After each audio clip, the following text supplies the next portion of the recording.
Hello and welcome to Serpent Temple. Ladies and gentlemen, this is a take 2.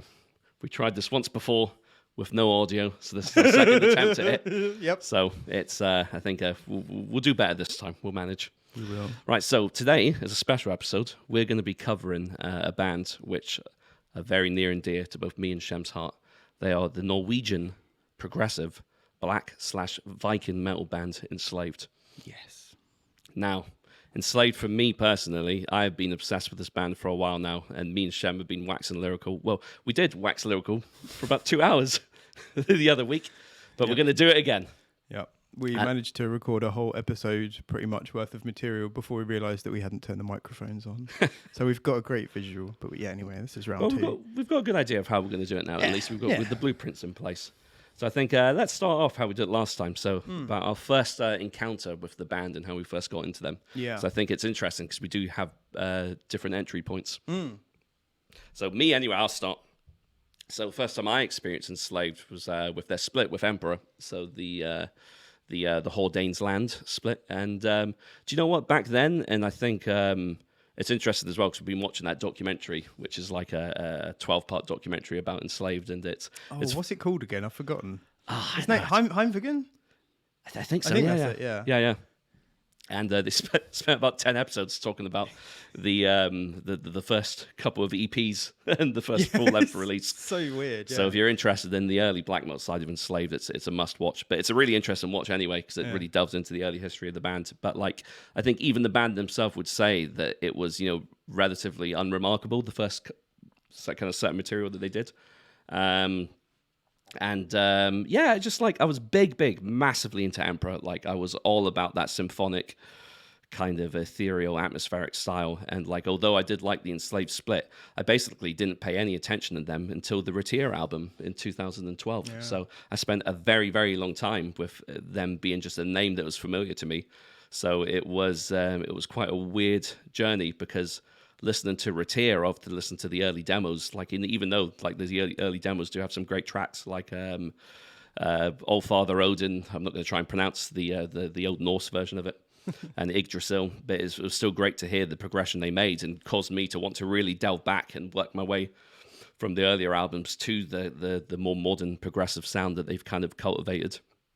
And it's funny as well, I think I was saying this last time, it's, to me, Enslaved have always been a band that I've kind of think have got a similar career trajectory as Opeth. Absolutely. And I know you were saying that Opeth and Enslaved are actually two of your favourite bands. Yeah, I think literally number 1 and 2. I'd probably say, I don't know which is which. It kind of differs from week to week. But yeah, I love them, man. They're so great. It's just amazing.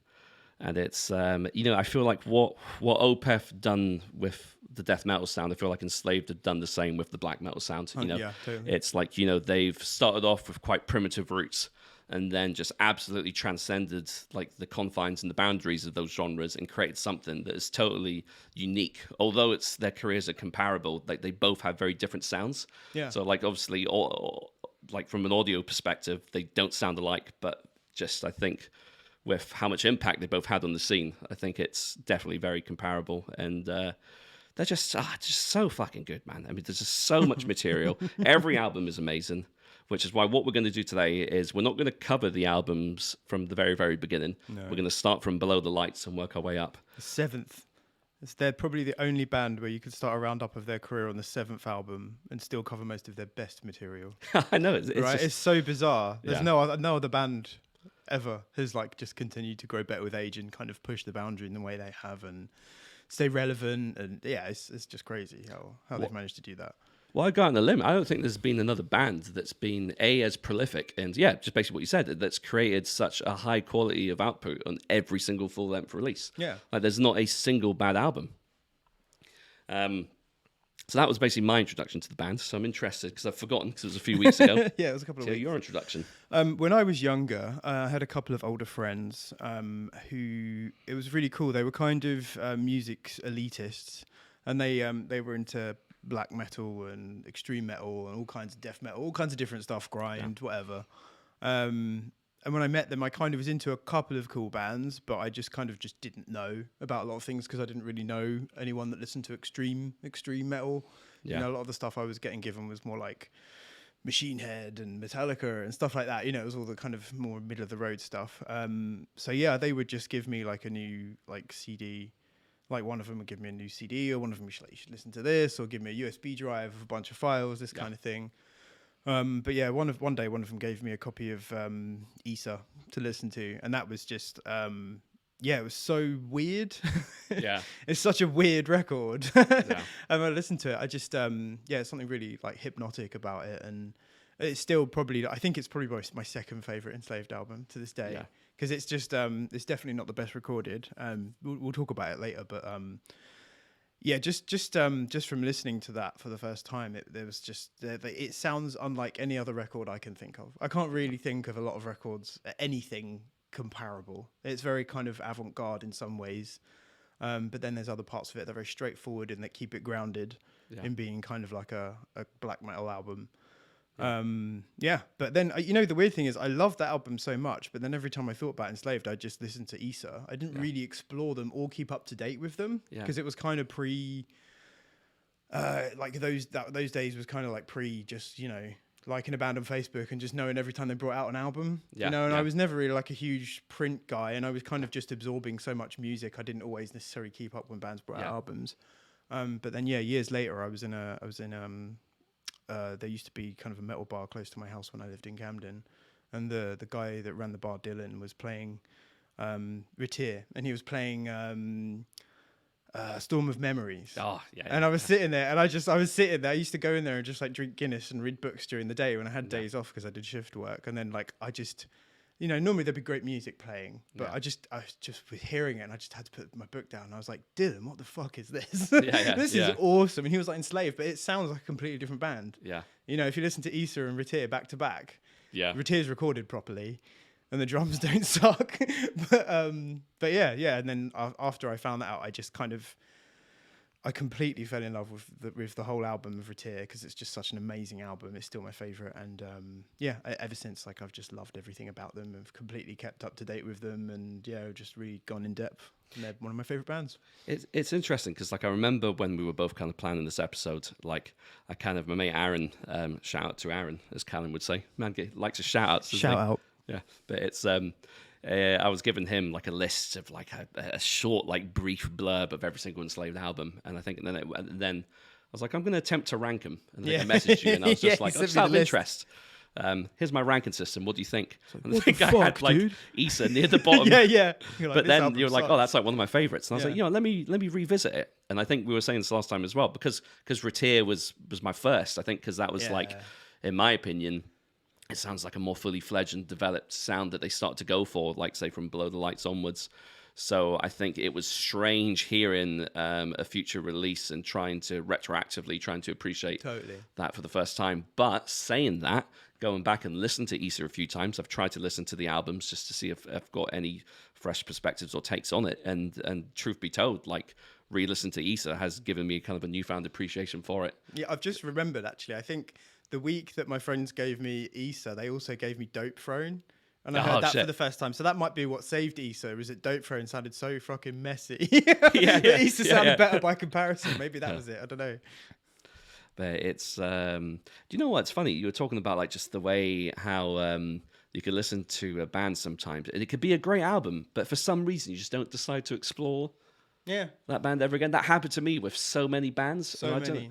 You know, because I've never been like, I was never been a big vinyl guy, but I grew up in the era of the CD, the compact disc, and don't know why everyone knows what a CD is, but I thought I'd just say it out there for any for anybody born after. I grew up with mini disc players. A fucking mini disc, yeah. But it's and yeah, I had that thing where I was never into like having like every album from a band, but what I would do is I would go online and find out which ones were considered the best ones, and be like, well, I'll pick whichever ones are rated the highest.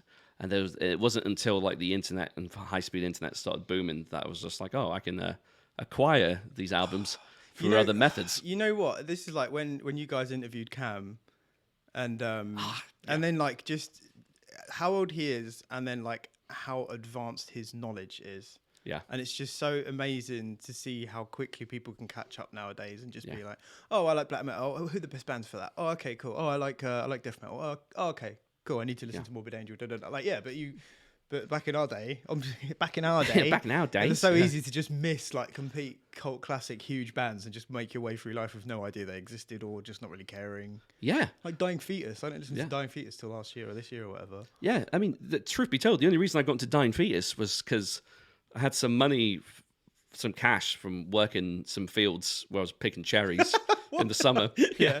And it was a great job, actually. You would get £3 for a box. So if you could pick 10 boxes a day, you get 30 quid a day. And like I'd go with my mum, she could pick like 30 boxes a day. So she'd take home 90 quid a day. So there's like good money in it. But anyway, so I had like my cherry money that I was spending. I was like, I'm going to go to Tower Records. It was at the time. On Leicester Square, and I'm going to buy the most offensive sounding albums. So I found Butcher the Birth by Cannibal Corpse. I was just like, yeah. No, actually, sorry, it wasn't Butcher the Birth, it was Tomb of the Mutilated. Tomb of the Mutilated, When I had all the edgy track titles, and found a Circle of Dead Children album. Yeah.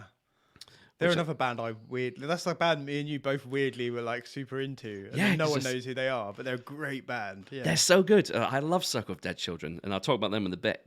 And that was the reason why I bought Dying Fetus, because I was like, oh, these are two edgy titles. Edgy band names, so I bought them. Yeah. But then like it was child murder was the unifying theme of the day. Yeah, it's just like, I mean, I was young, and I was thinking like, oh yeah, this is going to, if anybody ever comes around my house, they're going to think I'm a fucking badass. Yeah. But anyway, so it's... Molesting the decapitated. The hilarious... Oh, God. Devourment, yeah, that's... well, the funny thing about that... so many death metal side stories now. I ordered that album online. Let's just get them out of the way. I was desperate to get that Devourment album, and I'd never seen the album cover before, and it's just the fucking... the fat guy with the decapitated head and his dick's just there. And I'm just like... what am I doing with my life? Yeah, it really is one of those covers. You're like, But it's like the time I found Disgorge, Forensic, Mexican Disgorge, found that album cover in HMV as well. And I was like, don't Google that one. That was brutal. But anyway, the interesting thing about, I'll get back to Enslaved, I promise. But I'll say quickly, interesting thing about Circle of Dead Children and Dying Fetus was they're both like quite politically righteous. And like the reason they're called Circle of Dead Children is because the lead singer, Joe Horvath, said that he had a daydream where he imagined like basically a circle of children that were the victims of like unnecessary wars. Yeah, that was it. And that's the theme behind it. War. Yeah, the bodies of dead children like needlessly dying. Yeah. And same with the Dying Fetus album I bought, which would have been Destroy the Opposition. So which was all about, like wars in the Middle East and just, just... Yeah, what are you doing, lads? Yeah. But it was... But yeah, no, can't remember why I was talking about Tower Records and Dying Fetus. But no, yeah, it's Enslaved, that was it. Enslaved? Yeah, so that was such a fucking... You were buying an Enslaved record, I guess? Yeah, so it was... No, that's what I was going to say, sorry. That was my original point. So... when I was there buying CDs, I also picked up a Dimmu Borgir CD because that was technically would have been the first black metal band I got into, which is then kind of like how I got into Emperor. And I remember thinking at the time, because like those were some of the only black metal bands that were getting some real coverage in like the Metal Hammer magazines. Yeah. And I hadn't read Terrorizer yet. Yeah. But I remember just seeing like Dimmu Borgir's name, so I was like, okay, I'll check that out. And then that's how I then got into Emperor, and then found out about like the Split, and then listened to Enslaved. But it's just, I think there's no other band out there that has had such an amazing progression. Yeah. Yeah, absolutely. No, they're the best. They rule. Do you start the rundown? Let's do it. Of I was going to say quickly, like, so the main two guys in the band is Grutler Kjellson and Ivar Bjornsson. That's right, isn't it? I think that's right. Yeah. Oh, I'm always torn between Ivar and Ivar, but I think they were saying Ivar in the documentary. I think I heard them say both. Yeah. I think I heard Ivar or Ivar say both, so I think they just kind of whatever. I think I like Ivar, sounds stronger. Yeah, sounds good. But yeah, apparently Grutler isn't his real name; it's a stage name, I believe. But Grutler means rock, and Ivar means spear, which is cool because that just makes even their names sound like they're from Enslaved song lyrics. Yeah. It's and I think it's worth noting just how insanely young they were when they started the band as well. Course, like I think Ivar was like 12. Yeah. And it's just watching the documentary and seeing the pictures of like a literal child Yeah, in a black so metal wild. band, like Yeah. touring, and they told the story. I don't know if you watched the full documentary about them touring Mexico, and it just sounded so grim. Like they were in my so many shady God. situations, and they're these literal teenagers, from Yeah. this. And when you watch the documentary, and it shows you a lot of the places where they grew up, and a lot of them, like I remember. One was just this beautiful vista of this mountain, and like, Oh, yeah, I can't remember what town it was. I should have made a note of that. Or maybe I did further in. it's funny. I memorized all this shit first time round, and now it's just all out my head. Yeah, but, so yeah, we're just gonna completely just freestyle. but it's. I remember thinking, like, no wonder the fucking music is so stunning and the melodies are so beautiful. Like when you've grown up in an area, like, I mean, Norway just looks visually so stunning as a country anyway. Like, especially the more rural parts. Yeah, and I was thinking this, and like the thing that really struck me about watching that documentary and was that nothing's really changed where they grew up. So Yeah. I'm sure if you go to like the big cities in Norway, I'm sure things are kind of fairly industrial and change and mix up and all this kind of stuff. But the areas where they grew up and where they came from, everything's still there. Like the school that they went to is still the same schoolhouse and all the same buildings and the people they knew growing up, all this kind of stuff, all the venues they first went to. Whereas obviously, like if you come from London, everything's been fucking torn down, everything's been removed and replaced, and you kind of have these like dim memories of your life growing up, but everything about London just is like a horrific mutating changing machine. So it's kind of, it makes it that much harder to kind of be like, oh, London's so great. I know there's definitely like a lot of people, but like coming from here, I'm just kind of like, it's all, I'd rather be somewhere else. Yeah. If I really, it's not that great. No, you're 100% right. And like, I think London has a charm to it. And like, it's definitely always the place to be for gigs and shit, just because it's always the place that bands visited and toured around. But like, so it's great in that regard. But yeah, totally. Like it is visually very uninspiring. Like a lot of the architecture, even the good architecture, is just housed above like these temporary tourist shops that are the only places that can afford the temporary rent. Right. So it's like, you go around central London now, it's just a ghost and a shadow of its former self. Yeah. And obviously there's like the support of the arts in that documentary. They're talking about how there's a lot of government funding. And obviously recently you and Nina were both talking to Callum, who was talking about how the Scottish government are kind of investing in the arts and actually kind of doing what they can to kind of work on culture. But obviously the Tories are completely destroying that and dismantling it in the UK because they just want us to be a soulless nation of fucking idiots who are just ignorant and racist rather than, happy. They want everyone fighting each other. So that really sucks. And that's another really great, amazing thing that will probably come up again multiple times with Enslaved, is that I can't fucking stand a lot of black metal because a lot of them are racist dickheads. Yeah. And I just have no interest whatsoever if someone's just going to be going around thinking they're genetically superior and all this fucking bullshit. Yeah. Whereas Enslaved, vocally, a lot of their music is about finding common ground with people who are different from you and about like, unify. And it's like, I guess like you could even look at a lot of their stuff is about like Norwegian folk tales and stuff like that. And it's, you could look at it from an angle as being overtly nationalistic, which it is, but it's not like, national socialists, it's not, it's not this kind of like, we're so fucking great because we're Norwegian and we're better than you. Yeah. It's kind of like, this is our culture. And it was really interesting watching the documentary, how they were saying that growing up, like they don't really get taught about. No. They don't really get taught about all the old Norse stuff. No. And you just imagine growing up here, you're like, yeah, of course they do. They've got such a rich history. Yeah. So there's that other element where they're just trying to kind of keep the stories they were told growing up alive as well. Which is really interesting, and that's why they've won like 1 million Norwegian Grammys, right? Yeah, it's just it's great how Norway has that appreciation for like even something like extreme metal and stuff. It's I remember in the documentary actually he was saying Grudler was saying that that he kind of summed it up perfectly, similar to what you were just saying. That when they were growing up, he always yearns to be educated in other cultures and learned what it was like for other people in other parts of the world, because he felt like he was able to embrace his own culture by knowing the similarities and what had happened in other parts of the world. So it's not like he was, because the interesting thing about Enslaved, I think, is the fact that they are quite well connected to a lot of the people that were involved in the second wave black metal scene, especially with the whole church burning things. Yeah. Like I've always saying, like he was friends with Euronymous, and and it's interesting because I felt like a lot of the people involved in that part of the scene had almost like a tunnel vision in approach to how they wanted to preserve their kind of like their old Norse heritage. Whereas like I felt like Enslaved were one of the few bands who basically saw how narrow-minded it was and decided that, you know, the right way to do it was to even expand their sound. And it's totally reflected in the music. Like the music is, I know they're big fans of like, you know, you can hear the 70s influence, the Pink Floyd and albums like Issa and, you know, even to be honest, even going as far back as like Monumention, like the album before Below the Lights even had like some of those elements in it. But it was like, but you know, you listen to just their entire discography after that, and it's just, they've totally added so many elements from so many different musical styles in a way that sounds organic and holistic, and it doesn't sound, you know, kind of hackneyed. It sounds legit.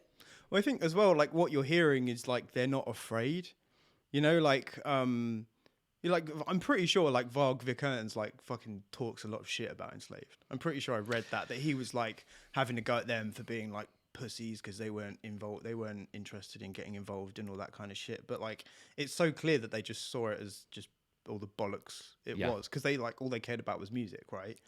So all they cared about was playing gigs and playing music, and they just weren't posers like everyone else. You know what I mean? That was the difference, is that they were so real, and that's why they're still doing the same stuff today, years and years later, because it's like their whole life. It's all they ever wanted to do ever since they were kids, and it's still all they want to do.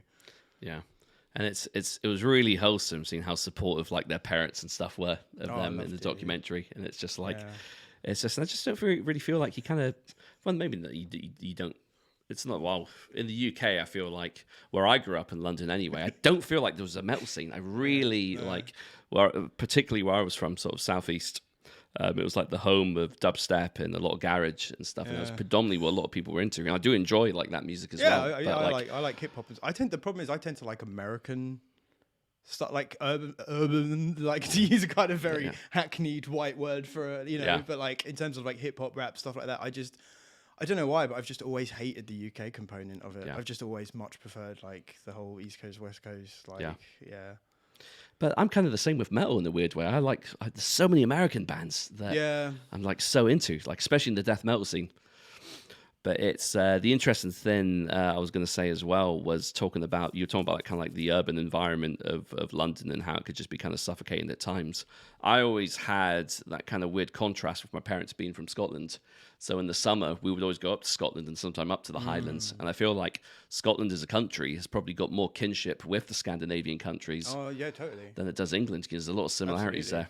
And it's probably easier to understand Scandinavian people speaking English than a lot of Scottish people speaking English for non-Scots. I think being around like trap and all that kind of stuff growing up, for me, it was just like too fucking real. Because like I just grew up around so many people in shitty situations, were put in bad situations, bad social situations. You know, had no opportunity to kind of help themselves get out of it, were getting treated badly because of who they were, all that kind of stuff. So like hear music about it as well is like, oh god, life is just like bad enough. You know, like, is that? But I'm so jealous. I would have loved to go to Scotland for like the summers and stuff. That sounds so sick. It was great, and like it really isn't as cold as people make it out to be. And it is like when the weather is like on point, it's an absolutely stunning, beautiful country. And it's what you were saying just there actually reminds me of that that Ice-T quote, because I think he was saying, you know, when he started Body Count, he was talking about how.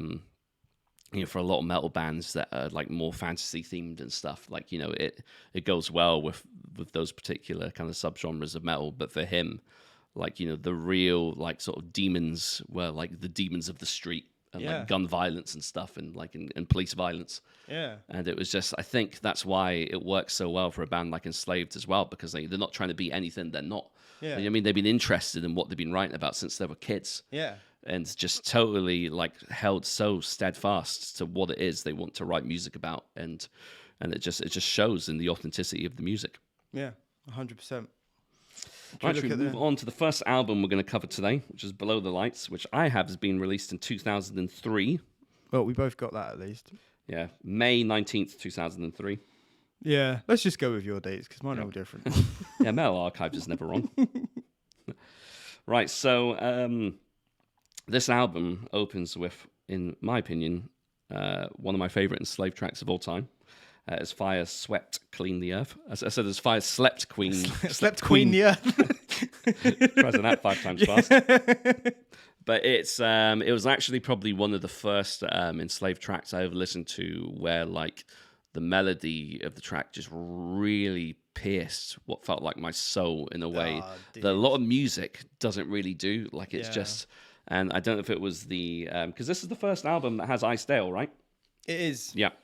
So Ice Dale is the currently the lead guitarist of the band, and probably one of the longest serving members after the founders. He must be, right? Now Kato's going so, her brand. Like Icedale must be third behind everyone of the other guys.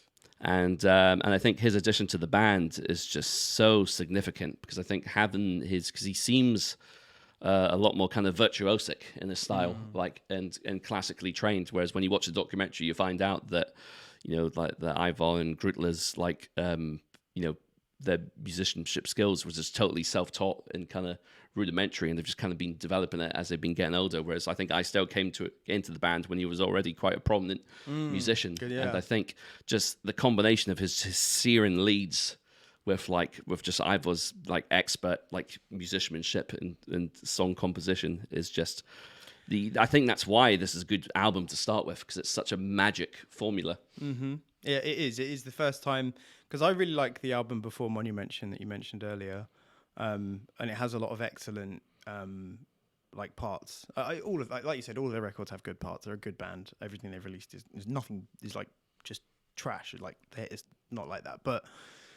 Yeah, like you said, this is the first time where they're As Fire Swept Clean the Earth is like, I think that's like a really perfect. If someone was like, I've never heard Enslaved, like, what's a good Enslaved track? Like, can you go much better than As Fire Swept I'm doing it now. As Fire Slept Queen the Earth is really like great. Yeah. It's because it's not too long either, and I think structure-wise it makes sense because it's not. Because I would even say if somebody asked me, recommend me an Enslaved song, I felt like if I gave them something like Thoughts Like Hammers or Roots of the Mountain, it might even put them off a bit because they're quite long in length. Yeah. Whereas I feel like this is quite a great introduction because it's got all the key components. Mind you, there's no Herbrand, is there? There is no Herbrand. That's a very, very good point. I don't think he really He doesn't really sing on this record, does he? As far as I'm aware, no. Because he kind of sings on Issa, and then I think he sings on Issa, but his vocals like really pulled back.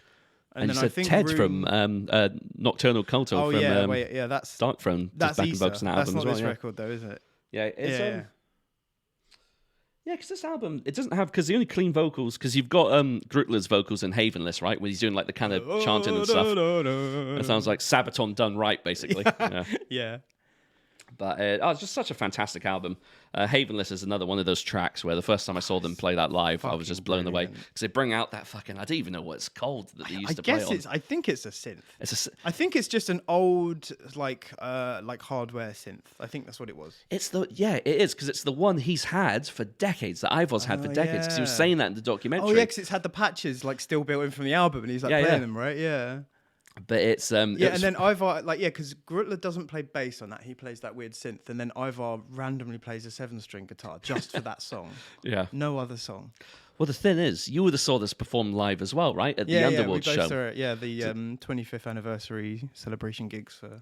Which was an amazing set of gigs, by the way. And for those that didn't attend them, it was 3 gigs on 3 consecutive nights. Shout out to anyone that made it to those gigs. Me and Floyd were there. We would have been. And it was, I've got to give a shout out to the guy that was heckling the band on the second night. Shout out to the Italian. I'll get there. But the first night was great because that was all the old material. And they opened with 793. So Battle of Lindisfarne, which Did they do all of the, like, all the dungeon synths? Oh, yeah, all like the shit in the beginning. That was like the intro. And then it was like the full, like, almost 20 minutes. And it was amazing. And I was just like... Me and Nina were listening to it in the car today. And...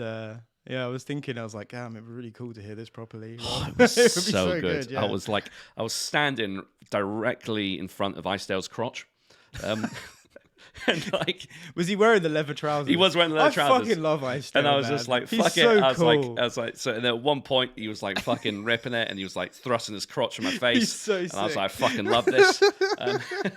He's just got this bulging, oiled six-pack and this long hair. He's so handsome and he's so fucking... Pretty ripped as well. Like, yeah, he's got ripped physique. as shit. Yeah, he's just always wearing these leather trousers. He's so cool. But it was a cool one of the highlights of my life. But it was But it was such a great set. But that set was focused around the early material. And what was so great about it, I'm going to diverge a little bit and talk about my experiences with them live. What was so great about that set was you got to hear some of the tracks from the earlier albums that had a more rustic production, kind of brought in with the modern Enslaved lineup. And it was really cool to listen to, like, you know, like Fenris, Loki, all the tracks from Frost, and just hearing, like, you know, Herbrand and Kato add their, you know, touches to it. You know what? I had a really interesting thought watching that documentary, and it's something that I kind of forgot until watching that documentary for a long time. Because obviously today we listen to all of our music like digitally, whether it's on our like phones or streaming through a laptop or whatever, you know. But what a lot of people obviously used to listen to things on, you know, every house. Like everyone had like a big stereo, right? Everyone had those things where it was like a vinyl on top, and they had cassette decks, and then they'd have like a CD spinner. Yeah.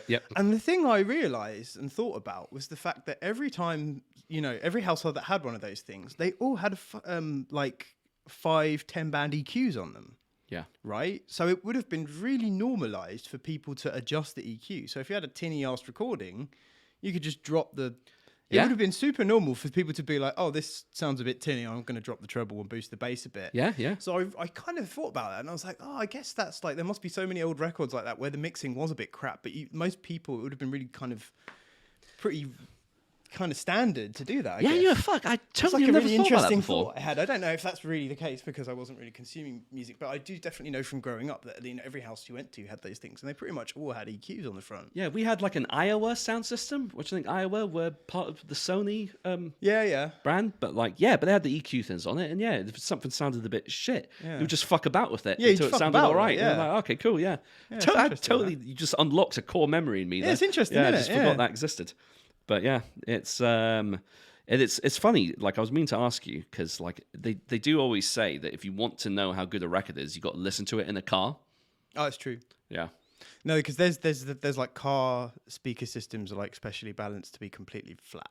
Yeah. Whereas if you listen to like music on like a TV, like a lot of there will be an artificial EQ in the TV, which will kind of make it sound better. Because when in Lowen, when we were doing the first demos, I didn't drive right at the start of the band. I kind of got my driving license and my first car a bit into the band. And I remember with some of the first demos we did, I would listen back to them through the TV. Yeah. And I'd be like, these are so sick. These are so great. But then when I came to listen to them on something else, they wouldn't be as great. And I couldn't understand it. You know, it was quite funny. But and then once they got the car, it was just like, oh, it's perfect. Because if you have like a demo and you listen to it in a car speaker and the bass is too loud, well, you know, you've got to turn the bass down. You know. But that's for that reason. Like, I don't really use EQ on like Spotify or anything when I'm listening to music in the car, because it really kind of brings out a lot of stuff like that. Yeah, that's fair. I will say as well, for the record, Enslaved is perfect car music. I remember when we had a long drive up to Damnation this year. It was about 5 hours. We drove up from Kent, and I was like in charge of the playlist. And I must say, I think I do some pretty good playlists. I'm sure you do. Yeah. And like I put Roots of the Mountain on there, and I was just like fucking out. And it was just as the sun was setting as well. I was just like, this is so sick, dude. And I was just saying to everybody, "What do you think of this? What do you think of this?" Yeah. I'll save my bit for later on, talking about Herbrand. But anyway, so anyway, back to the gig. So that was the first gig. Oh yeah. Which was at the Dome. Second gig was at the Underworld, which you were at the Underworld one, right? Yeah, I skipped the first one because I just didn't. I just knew that. I think with the Underworld gig, I think the records went from Mardram. I think it was like Mardram, Monumention. It was like up to In Times, I want to say. Yeah, no. I wish I could have pulled up the list, of how the albums are split. But I'm pretty sure it was like the second one, but there was still some old stuff in there. And I just knew that if I went to the first one, I was like, well, I'm not going to know any of the songs. And I was already going to the other two. I kind of wish I'd gone now, because just for the spectacle of it. And like you said, now I have spent some time with those other records. It would have been really sick to... I honestly didn't even really think about that when I was, when I was thinking about going. Because I think they definitely played Convoys to Nothingness at the Underworld gig. So they definitely played a track from Monumention. Yeah, I think they might. I think they played Voices as well. Yeah. Because that riff is so just. Yeah, it just sticks in your head. I'm pretty sure they played that too. That was the band's such a Ivor's such a riff machine. They couldn't play Issa because there was a fucking about setting up Havenless. No, it wasn't that. There was this fucking club night for fucking. There was some emo night afterwards, so they never got to play Issa. I was so heartbroken. Because I remember they cut the set short, and they had that guy, the Italian guy, heckling them. Enslaved. But at the most inappropriate time, like, do you know what I mean? Like when the song finishes, make all the noise you want, but like during like a quiet bit, I'm just like. But he was clearly doing it to be annoying. Yeah. And he was doing it in an irritating voice. Even the band was staring at him like, what the fuck are you the doing? fuck is this guy doing? Yeah, like, what the fuck? And they kind of laughed at first, but then it just wasn't funny. Yeah, but it's... Anyway. Back to the album itself, yes. I'm over that. I didn't... what's your thoughts on the album? On this one? Below the Lights. Below the Lights. I love it. I still listen to it a lot. Yeah, I was going to say about Havenless is one thing that's really... cool is that me and Nina went on holiday once and we met a wonderful group of Norwegian guys, and we all went to like a big meal with all different people, but this bunch of Norwegian guys came to this like big meal with a lot of people we met, and it was one of their birthdays, and we got to witness Norwegian people singing Happy Birthday, and it basically sounds like Havenless. That's sick. It's so cool. And it's like, it just makes Happy Birthday seem like the lamest shit in the world. It's just like, we got this trite, pathetic song and they're just doing this shit. And it's like, there's so much gravity in the way they were singing these songs, and there's so much mirth and companionship and trust and love and brotherlyhood and like this. And there's that thing with Havenless, and it is such a unique song within their discography because it doesn't really sound like an Enslaved song, but there's also something so quintessentially Enslaved about it. Like you can understand that the mood of that song is something that it makes sense for them to explore at the same time. But if they did songs like that all the time, they'd be like Fintroll or something. But and that's the thing, you know, they diverge every now and again and throw in like a couple of curveballs, but like, you know, that's kind of what's great about them. You never know what you're going to get with an album. Yeah. And there's always some element you think, wow, even on the newer albums, I'm like, wow, didn't expect that. Yeah, totally. And it still sounds like quintessentially Enslaved. Do you know what I mean? And I feel like, you know, they're one of the few bands that encompass, I even hate to use the term, but they have elements of what some people would describe as Viking metal. Yeah. Right? But do it in a way that isn't just really kind of derivative. Well, you want to know something great? I've heard a bunch of people say it. I think it's actually a thing. I don't use it myself, but there's a term Norsecore. Norsecore? Yeah, and it's actually pretty. There's like, it's to do with like the way like chords are played and stuff like that. But I think Enslaved is like very Norsecore. Norsecore. So they're a core band. Sick. Yeah. So I'll see them at Outbreak Festival. Thing. After. Outbreak, Oh God. But it's what a great, I think, start to like the second year of Enslaved. Yeah. So we move on to Issa, which I've got being released on October 25th, 2004. Sure, I've got 1st of November 2004. Pretty close. Like we said, they must be different country releases or something like that. So this is a strange one for me because it's probably the album that I'm most readily familiar with, having listened to it a few times since finding out it was one of your more preferred Enslaved albums, and I forgot how great a track Lunar Force was. I just loved the melodies in it. It's so beautiful. So many great tracks, Bounded by Allegiance. The last track, Neogenesis. Neogenesis. Such a fucking Navigating by the fires. That should be so cheesy, but it's so sick. And it's like, that's like, again, you can really see the 70s influence there. Yeah. With these like vocal melodies and the way they're sung and stuff. It's fantastic. But this is, you're absolutely right, because this is an interesting point. So obviously, this is her brand's first proper album, right? The keyboardist / vocalist, or kind of. I kind of feel like that bit of Neogenesis. I wonder if that's. I guess it could be her brand, because like you said, he is on this record. But I always wondered if that was actually Grudler. Yeah. Because there's something about the way it's sung which sounds so different to her brand. Yeah. But it could just be that he hadn't found his legs yet with how he wanted to sing in the band. Yeah. It's totally possible. Oh, this This is actually the first album with Kato Beckerfold as well.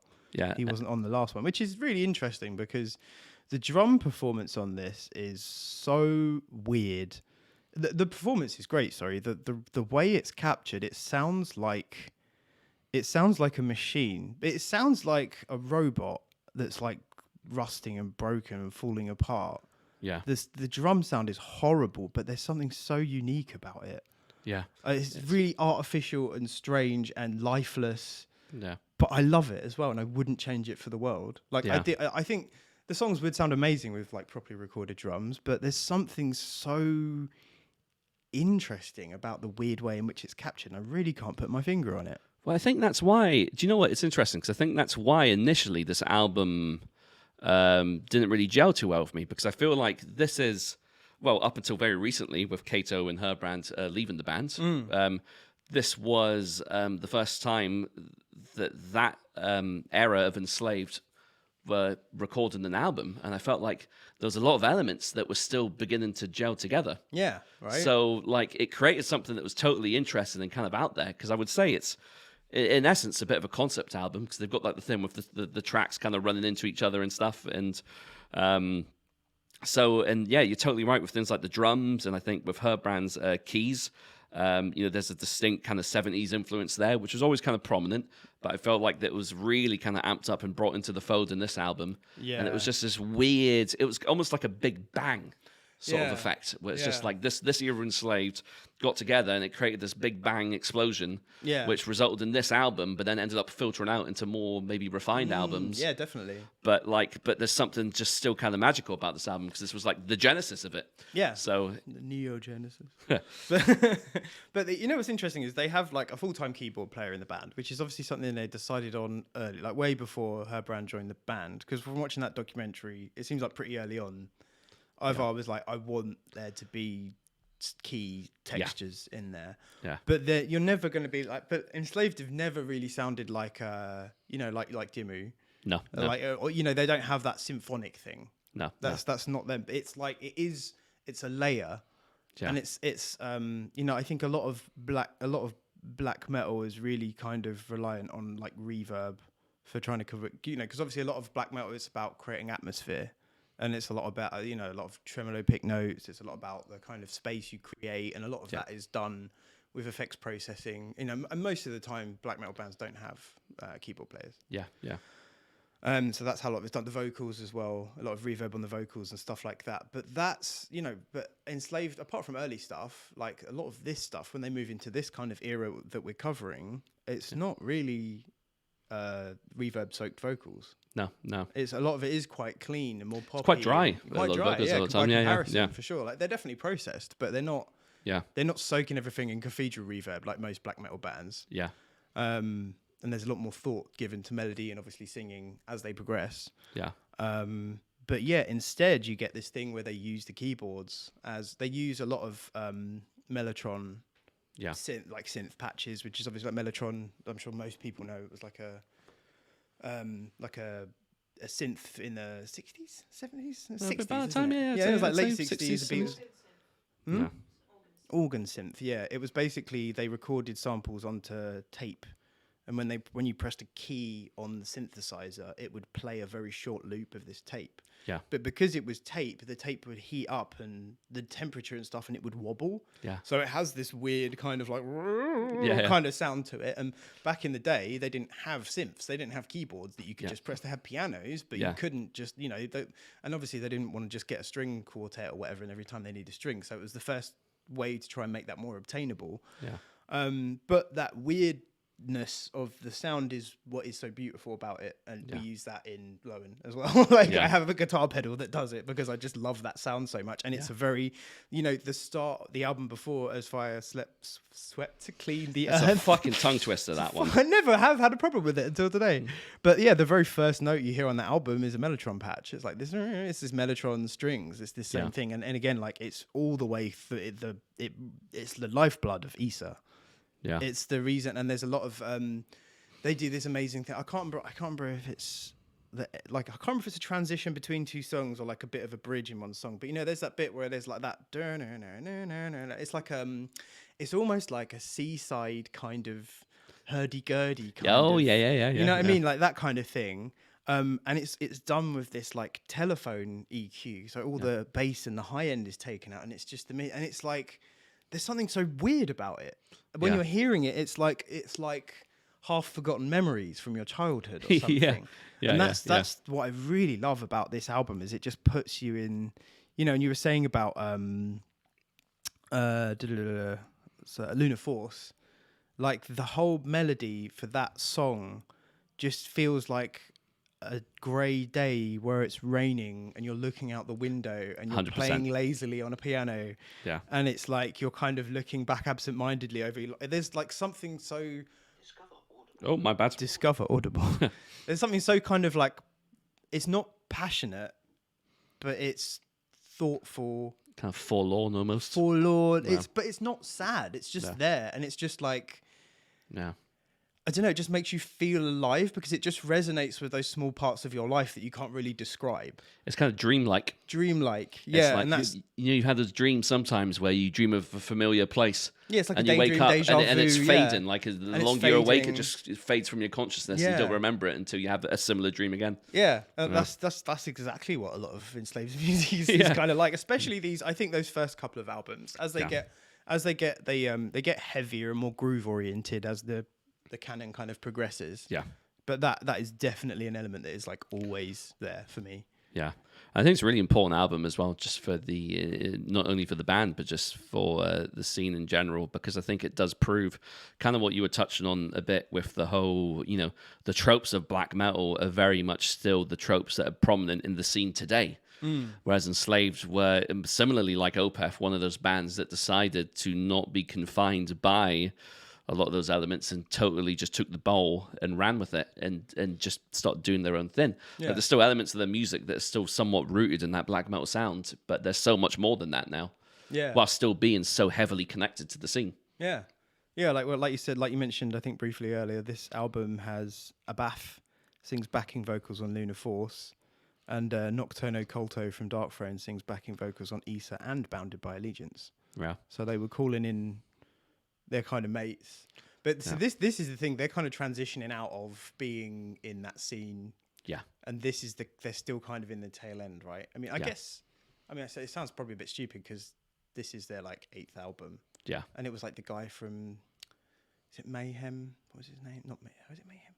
What was the guy that made them say, you should call yourselves Enslaved? That was Demonaz from Immortal. Immortal, that was it. Yeah. He took credit for everything, didn't he? He was did, just like, yeah. I came up with the name Enslaved. If it wasn't for me, this band wouldn't exist. You'd never have heard of them.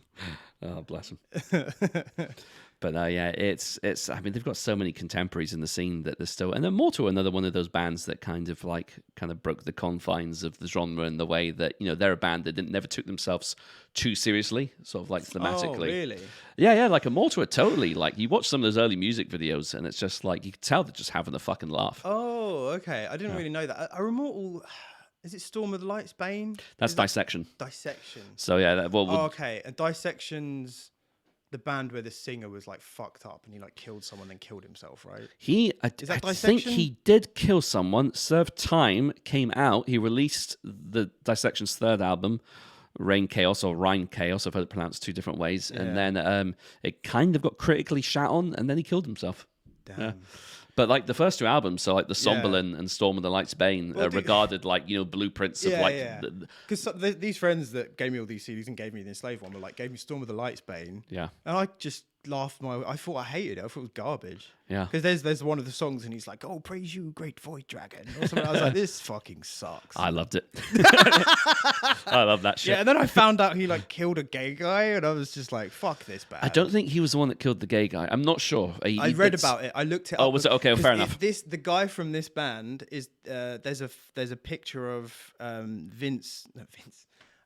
Dave, Evil Dave. Evil Dave, yeah. Morbid Angel. Yeah. And when he's like a kid. And he's a kid. Yeah, and it's the guy from Dissection, I'm pretty sure. Yeah, it's John Nodft. Yeah, that guy. Because it's him as a kid, and I'm like, oh, that's so cool that he was in this picture. And then he was in a big band. Then I Googled his band, and I was like, oh, actually, fuck this guy. Yeah. Yeah, no, I read about it. Yeah, he's not a great dude.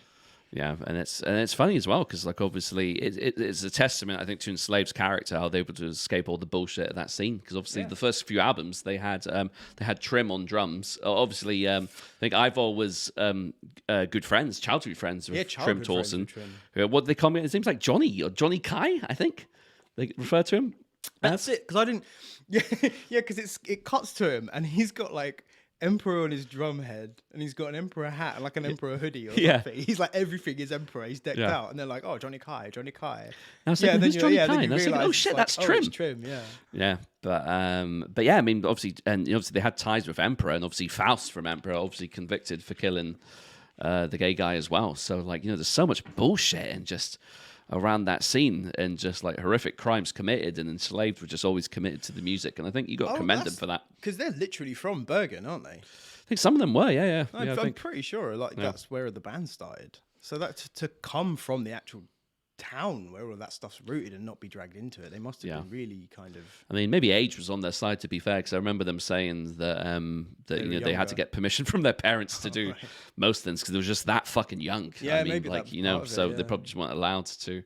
I'm not saying that's the sole reason why they weren't involved, but I mean, it might have it's helped still a little great bit. they didn't get like fucking mind washed like by fucking dickhead from Burzum. Varg, yeah. Like, it's still great that they didn't get like wrapped up in all that bullshit. Yeah. Anyway, it's back to the album. Yeah. Oh, at the point when you were talking about like how like some of the more finer details on the production of the album, like it was so cool to see like Ivor's setup, and it still looks so fucking basic today. It is so trash. I love it. And I'm just like, wow, that is like a true musician's musician. Yeah, like, it's so like cool. Setup. He's got a shitty little table. And the way everything's just set up, it looks so horrible. There's just gear everywhere. I love it. There's fucking kids are running around kids upstairs. are running basement. Around. It's so cool. Yeah, and you can just tell. And he's like, yeah, and I really loved that how he was saying like his family goes to bed at night and then he just sits and works on music and stuff. And that's like just writes some of the best riffs ever. Yeah, ever. Yeah, amazing. Shall we move on to the next album? Roon. So this is, we're getting close here to some of my top Enslaved albums. Like this one is very, very near the top. I was actually, just to go back to a live story, so when they were doing the 3 shows in London, the second show at the Underworld, they played Fusion of Sense and Earth. Yeah. And I think the first time I heard that live, I pretty much lost my shit. Like when the main riff comes back in with like the halftime drums, like it just sounds so fucking like so easy to headbang to. Just a da na na na na na na na na na na. It's so good. So good. But just as just such a great album. I feel like this still, even though we're still as an album, this is still quite early on in the current incarnation of Enslaved. To me, this still sounds like one of the most complete albums. Absolutely. I think this, I would argue this is the first fully formed feeling Enslaved album. I love these of the legendary lineup. Like, I really love Below the Lights and Issa, but like there's something about Roon where it just feels a little bit more put together. Yeah, a little bit like they spent a little bit more time on it, a little bit thought out. It's the first time Herbrand's vocals really start to come to the fore as an extra element, and that's obviously like for me, as you said previously, me and you are both huge Herbrand Larson stans. Yeah, we just absolutely adore him. His voice literally makes me cry. But it's such a contrast because like I feel like Grutler. I keep saying brutal truth. But keep saying he. That's my South London coming through there. Just an absolute refusal to pronounce any T's. Brutal. Yeah, I drive Nina mad. Water. A glass of water. But it's I will say that Grutler as a vocalist is an amazing harsh vocalist, right? He has got like his like the raspiness, his enunciation. You can hear what he's saying, like the pitch, everything is said with such like scorn and passion. And fantastic. That combined with Herbrand's vocals, which like are very fucking like they're not powerful, but they're very like melancholic and soulful and kind of reserved, but they can be powerful. Don't get me wrong. Yeah. You're right though. But for the most part, they're quite reserved. Yeah, they are, and that's kind of their power at the same time. It's so hard to explain, but yeah, absolutely. They're not the most powerful vocals in the world. I would agree with that. Yeah.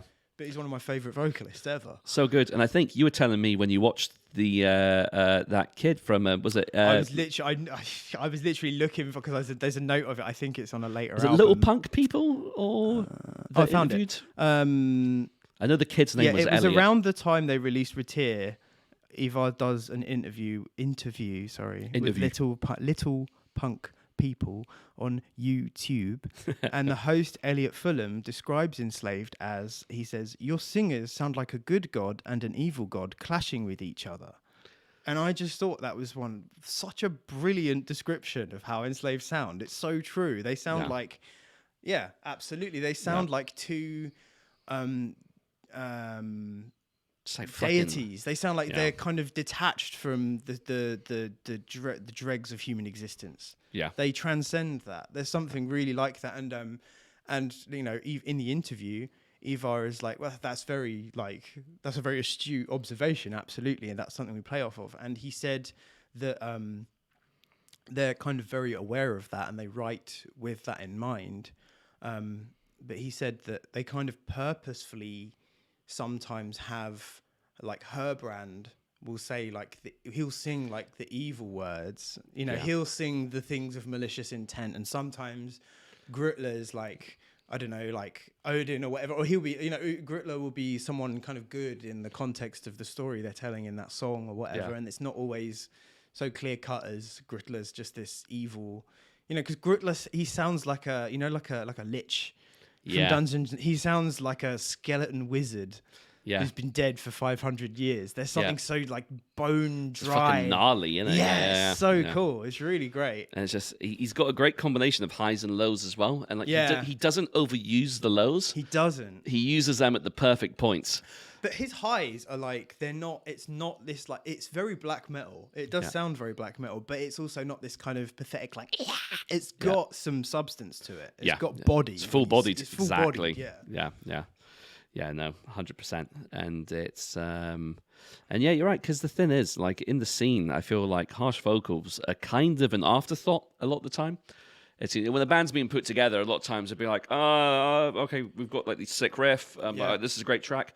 Fuck, there's no vocals. All right, you on bass, can you just do some fucking grunting? If you're not going to try and sing good, just don't bother. Yeah. You know, I some bands can get away with being instrumental bands. I personally don't really give a shit. Like, if I'm at a gig and there's an instrumental band, I'd be like, oh, that's nice. But I'm never going to look at an instrumental band the same way I do a band like Opeth or Enslaved. I'm never going to love them with all my heart. Yeah. If there's no vocals. But then do you think vocals are what connect you to the music. They are your path into what the music is making you feel. Yeah. And you don't have to understand the words that are being sung. You know, like, you listen to Converge and he sounds like a dog with its foot in a bear trap. Yeah. But sometimes you feel like that, you know? Yeah. So you don't have to understand it necessarily, but if you're not going to try, if you're not going to go and, you know, if you're not going to look after your voice, you're not going to practice, you're not going to kind of put some effort into like, okay, why am I singing like this? Why am I doing this? Like, it's like, just give up. Like, it's so important. Yeah. I'm with you 100% on that. Like, I see it as them almost being like the conductor or like the master of ceremonies. Like, they're the ones that, like, they're totally, and I think Enslaved are a perfect example of a band that understand that and know that the vocals are not an afterthought, and the component that, when added to the music correctly, elevate it to a level that it would have been nowhere near had it not been for those vocals. Mm-hmm. So 100%. I mean, and I'll tell you another thing. You touched on Kato a little bit, and I feel like it's funny because his performance on Issa, like, you're right, like, it can come across a bit disjointed at times. But it's like, not his playing. He does this some really cool. He's a fucking great drummer. He's a fantastic drummer. Yeah, I really hope I didn't come across as shit talking him, because I do love his performance. I said a lot of bad things about the sound, but I don't think that's his fault. I think that's the engineering, and also, like I said, I don't even have a problem with it. But the performance itself is fantastic. There's the way he uses the double bass pedal in, like, Lunar Force, you know, it's like, it's like, it's a constant, and it's there, and it kind of, it's not pummeling. Yeah. His syncopation is amazing. Yeah, and he does these, like, flams with the bass drum pedals, which is like a very Kato Beckervold thing to do. I love that. Yeah. But and I feel like on this album, like, I do think he shines quite a lot. Like, if you take the title track, Roon, there's the bit where you get like the heavy rhythm, the dun, you finally get to hear him play On this album, you're right. Yeah, Yeah. this is the album where there's some incredible drum stuff on here. And he's just locked in so tight with the bass and the rhythm that yeah. it's so fucking good. And it's Yeah. like, it just totally fits this era of Enslaved. Whereas, like, obviously, Trim had like the blasting down pat, like, which is why he became so successful in Emperor. And like, like the album he performed on, the main album that he's most known for is Anthems. The Welcome at Dust, which is, I mean, it's frankly an astounding drum performance, but that would never have worked in this era of Enslaved. I think he more or less said as much. Like, he left the band because he saw that they were going in a different direction, even though, like, at that point they hadn't even recorded Eld yet. I don't think. I think Eld was the last album. You could see it that far back. Yeah, and I can't remember if he. I think he did drum on Eld. I think it was Bloodhem was the first album. He didn't drum on. No, it was a different drummer. He'd left by Eld, so Frost was the last album he drummed on. But yeah, and I think Cater was such a good fit to the band. And if there's one thing I could kind of criticize the documentary on, is they spent a lot of time focusing on the early era of Enslaved, which is great because you got to see such a personal look at like their upbringing, and like it was really quite quite wholesome a lot of the time. But then when it obviously it was 12 parts, and each part was about 20 to 30 minutes. So by the time you got to part 12, they were still on like Frost. Yeah. So they I think they kind of rushed the wild. I could not believe they did it that way. Yeah. Yeah. I wonder if there's like, because it was commissioned by like a Norwegian television. It was Haugalund, which is that's the district that they were from mainly. Yeah, right, yeah. I think, They're like county or whatever, yeah. Yeah, which is like, that was the part that was, I can't remember the name of the place. I really wish I could remember it. Yeah. But it was because Ivor grew up on that hill, right? And he just had that view of like the lake and all the mountains, and it was just, stunning. He was saying that it's like, he was like, oh, it's like a trope in epic black metal to be like singing about nature or whatever. Yeah. And he's so like, it's really funny because he's like, yeah, I know it's like a trope. Yeah. But he's like, you look around and you're like, well, yeah. Well, obviously, yeah. What else? What else are you going to be inspired You're by? watching a documentary and then like you just see one of the most beautiful things you've ever seen. Yeah. It's ridiculous. And you remember, like back then, there's no fucking internet or anything. Like, TV and shit, but like it's. Imagine growing up there. Imagine playing like just, just in there with your buddies in like a garage. Yeah. And just playing riffs and then going out and just like, damn, going fishing in one of those big old lakes or something. Yeah, never been fishing before. A lot of people I've never been fishing. I don't really. I wouldn't. Well, A, I don't like eating fish. B, I don't like the idea of hurting fish unnecessarily. Yeah, that's the thing. I'm just very much as I am a giant meat eater, and therefore by proxy a gigantic hypocrite. I could never hurt an animal myself. I just couldn't bring myself to do it. No, and it's funny because like when we're both big fans of the Heavy Hole podcast, and I know they're quite avid fishers. Yeah, and they're always talking about. I mean, there's an element of it that sounds like quite alluring because it sounds really relaxing, but like it's just not for me. It sounds like a thing that's passed on, right? It sounds like a thing you do with your dad. Yeah, and if you grow up doing it with your dad, it's just going to feel like the most normal thing in the world to you. Yeah. And like I just didn't have that experience, so I'm not about to try and get into it. But yeah, like you said, I was vegetarian for a large portion of my life growing up as a teenager. I'm not anymore. Probably should be. Yeah. Probably. I'll maybe go back there at one point. I think as I'm getting older, I just feel like I think I would struggle with a vegan diet. Just me personally, but I think I could maybe take some baby steps and try and incorporate vegetarianism, or maybe even pescatarian. Yeah, it's before I mean, the fish is just full of like plastic now. Yeah, I remember when you told me that kind of ruined fish mean. We talked about all the microplastics in it. Yeah, me and Nina went to a bird sanctuary. Shout out Eagle Heights. It's really great, and we had a really wonderful day there. But yeah, it was really funny. There was this kind of young, kind of slightly surfer style dude doing one of the demonstrations towards the end of the day with these. I think it was like literally with like a hawk or something.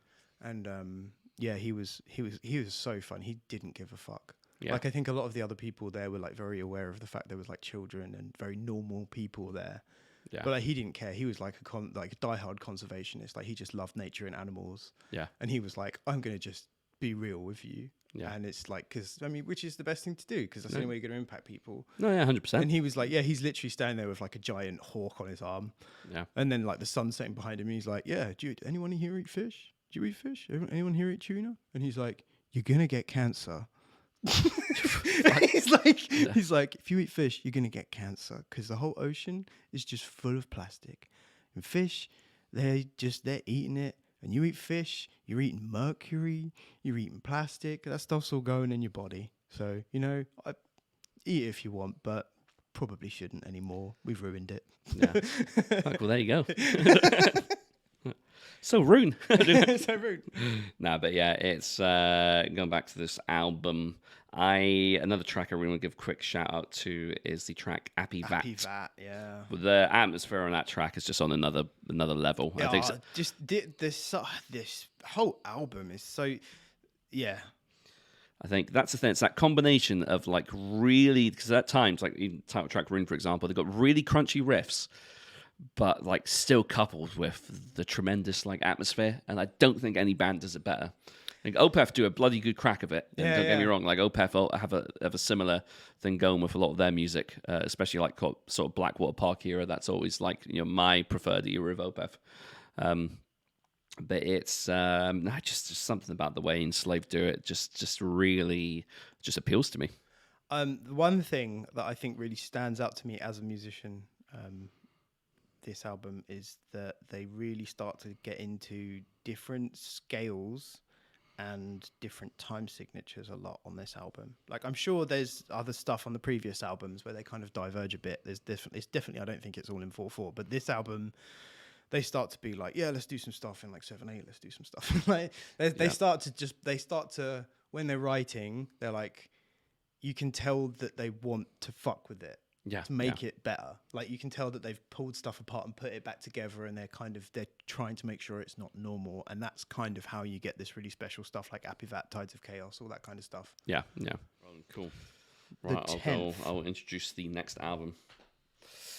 Right, so next album we are covering is Vertebrae, which was released on September the 29th, 2008. Oh, that's the date I've got. Oh, so it looks like Metal Archives has hit a home run with that one. Yep. So Vertebrae, Shem, what do you think about this album? Love it. This album, so they start to get it really right and really, really they start to kind of make things more solid with Roon. And then, for some reason, which I love, they just go, well, what about if we did another album a bit like Issa that's just weird again? Yeah.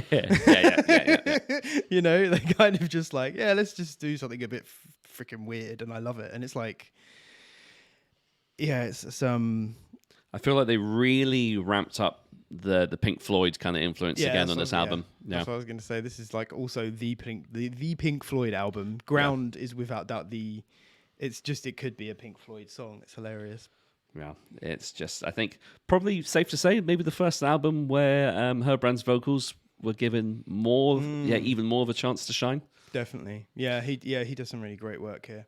But another interesting thing, I think we were talking about this. I don't know if it's just to do with the songwriting or if it's to do with the kind of bigger influence of like kind of classic rock or something like that, but the guitars at times feel lighter on this album in terms of tone and heaviness. I think it's probably, as much as I love every album, production-wise, this might be my least favourite Enslaved album. Again, there's something, and there's a reason it feels like Issa to me. The production goes cold again. Yeah. There's something warmer about Roon. It starts to move into this, and like, yeah, everything that comes after, like Retir, whatever, it's like, it's just more better production, more well-rounded. But there's something, again, there's some hole in this album, but that's not to say that I think it's bad. I love this album. Again, like, these are my favorite albums where there's just like something weird about it. I don't know, it's hard. The beginning of this album, Clouds, the first track on this album, Clouds, starts with this bizarre,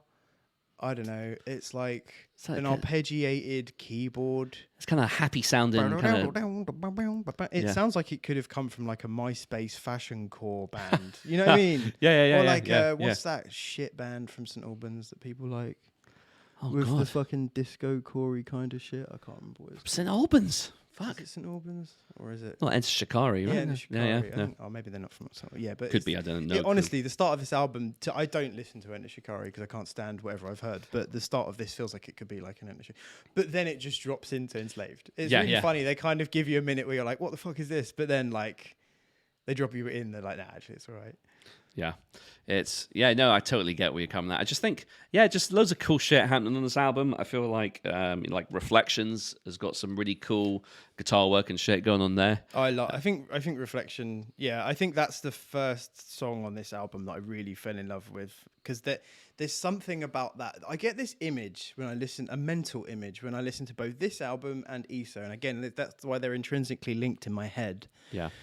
But in my head, I can kind of see, which is kind of funny because it's also kind of like I think of it as like a traditionally like Scottish Highlands kind of thing as well. But I can kind of almost see like a pale blue, grey kind of sky with clouds, and then like a grey, maybe not mountains, but maybe like big hills, like kind of stone kind of formations. Yeah. And then also just like an enormous lake, but the water is perfectly still. Like a mirror. Yeah. And it's a very strong image I get in my head when I listen to both of these albums. Yeah. That sounds a bit Lake District-y, actually. Lake District, I could say that. Yeah, definitely. And Reflection, I guess that's maybe part of it as well. It kind of solidifies it for me. But there's this supernatural mirror feeling, like you're kind of being looked at from another universe. Yeah, and I totally get that. Yeah, I totally get what you're talking about. Yeah. It's just, I just think there's something... When an album like this, and like you said, like this and Issa do feel intrinsically linked. There's something about the weirdness of them that is so captivating. It is definitely, along with Issa, it is probably one of the weirdest sounding Enslaved albums.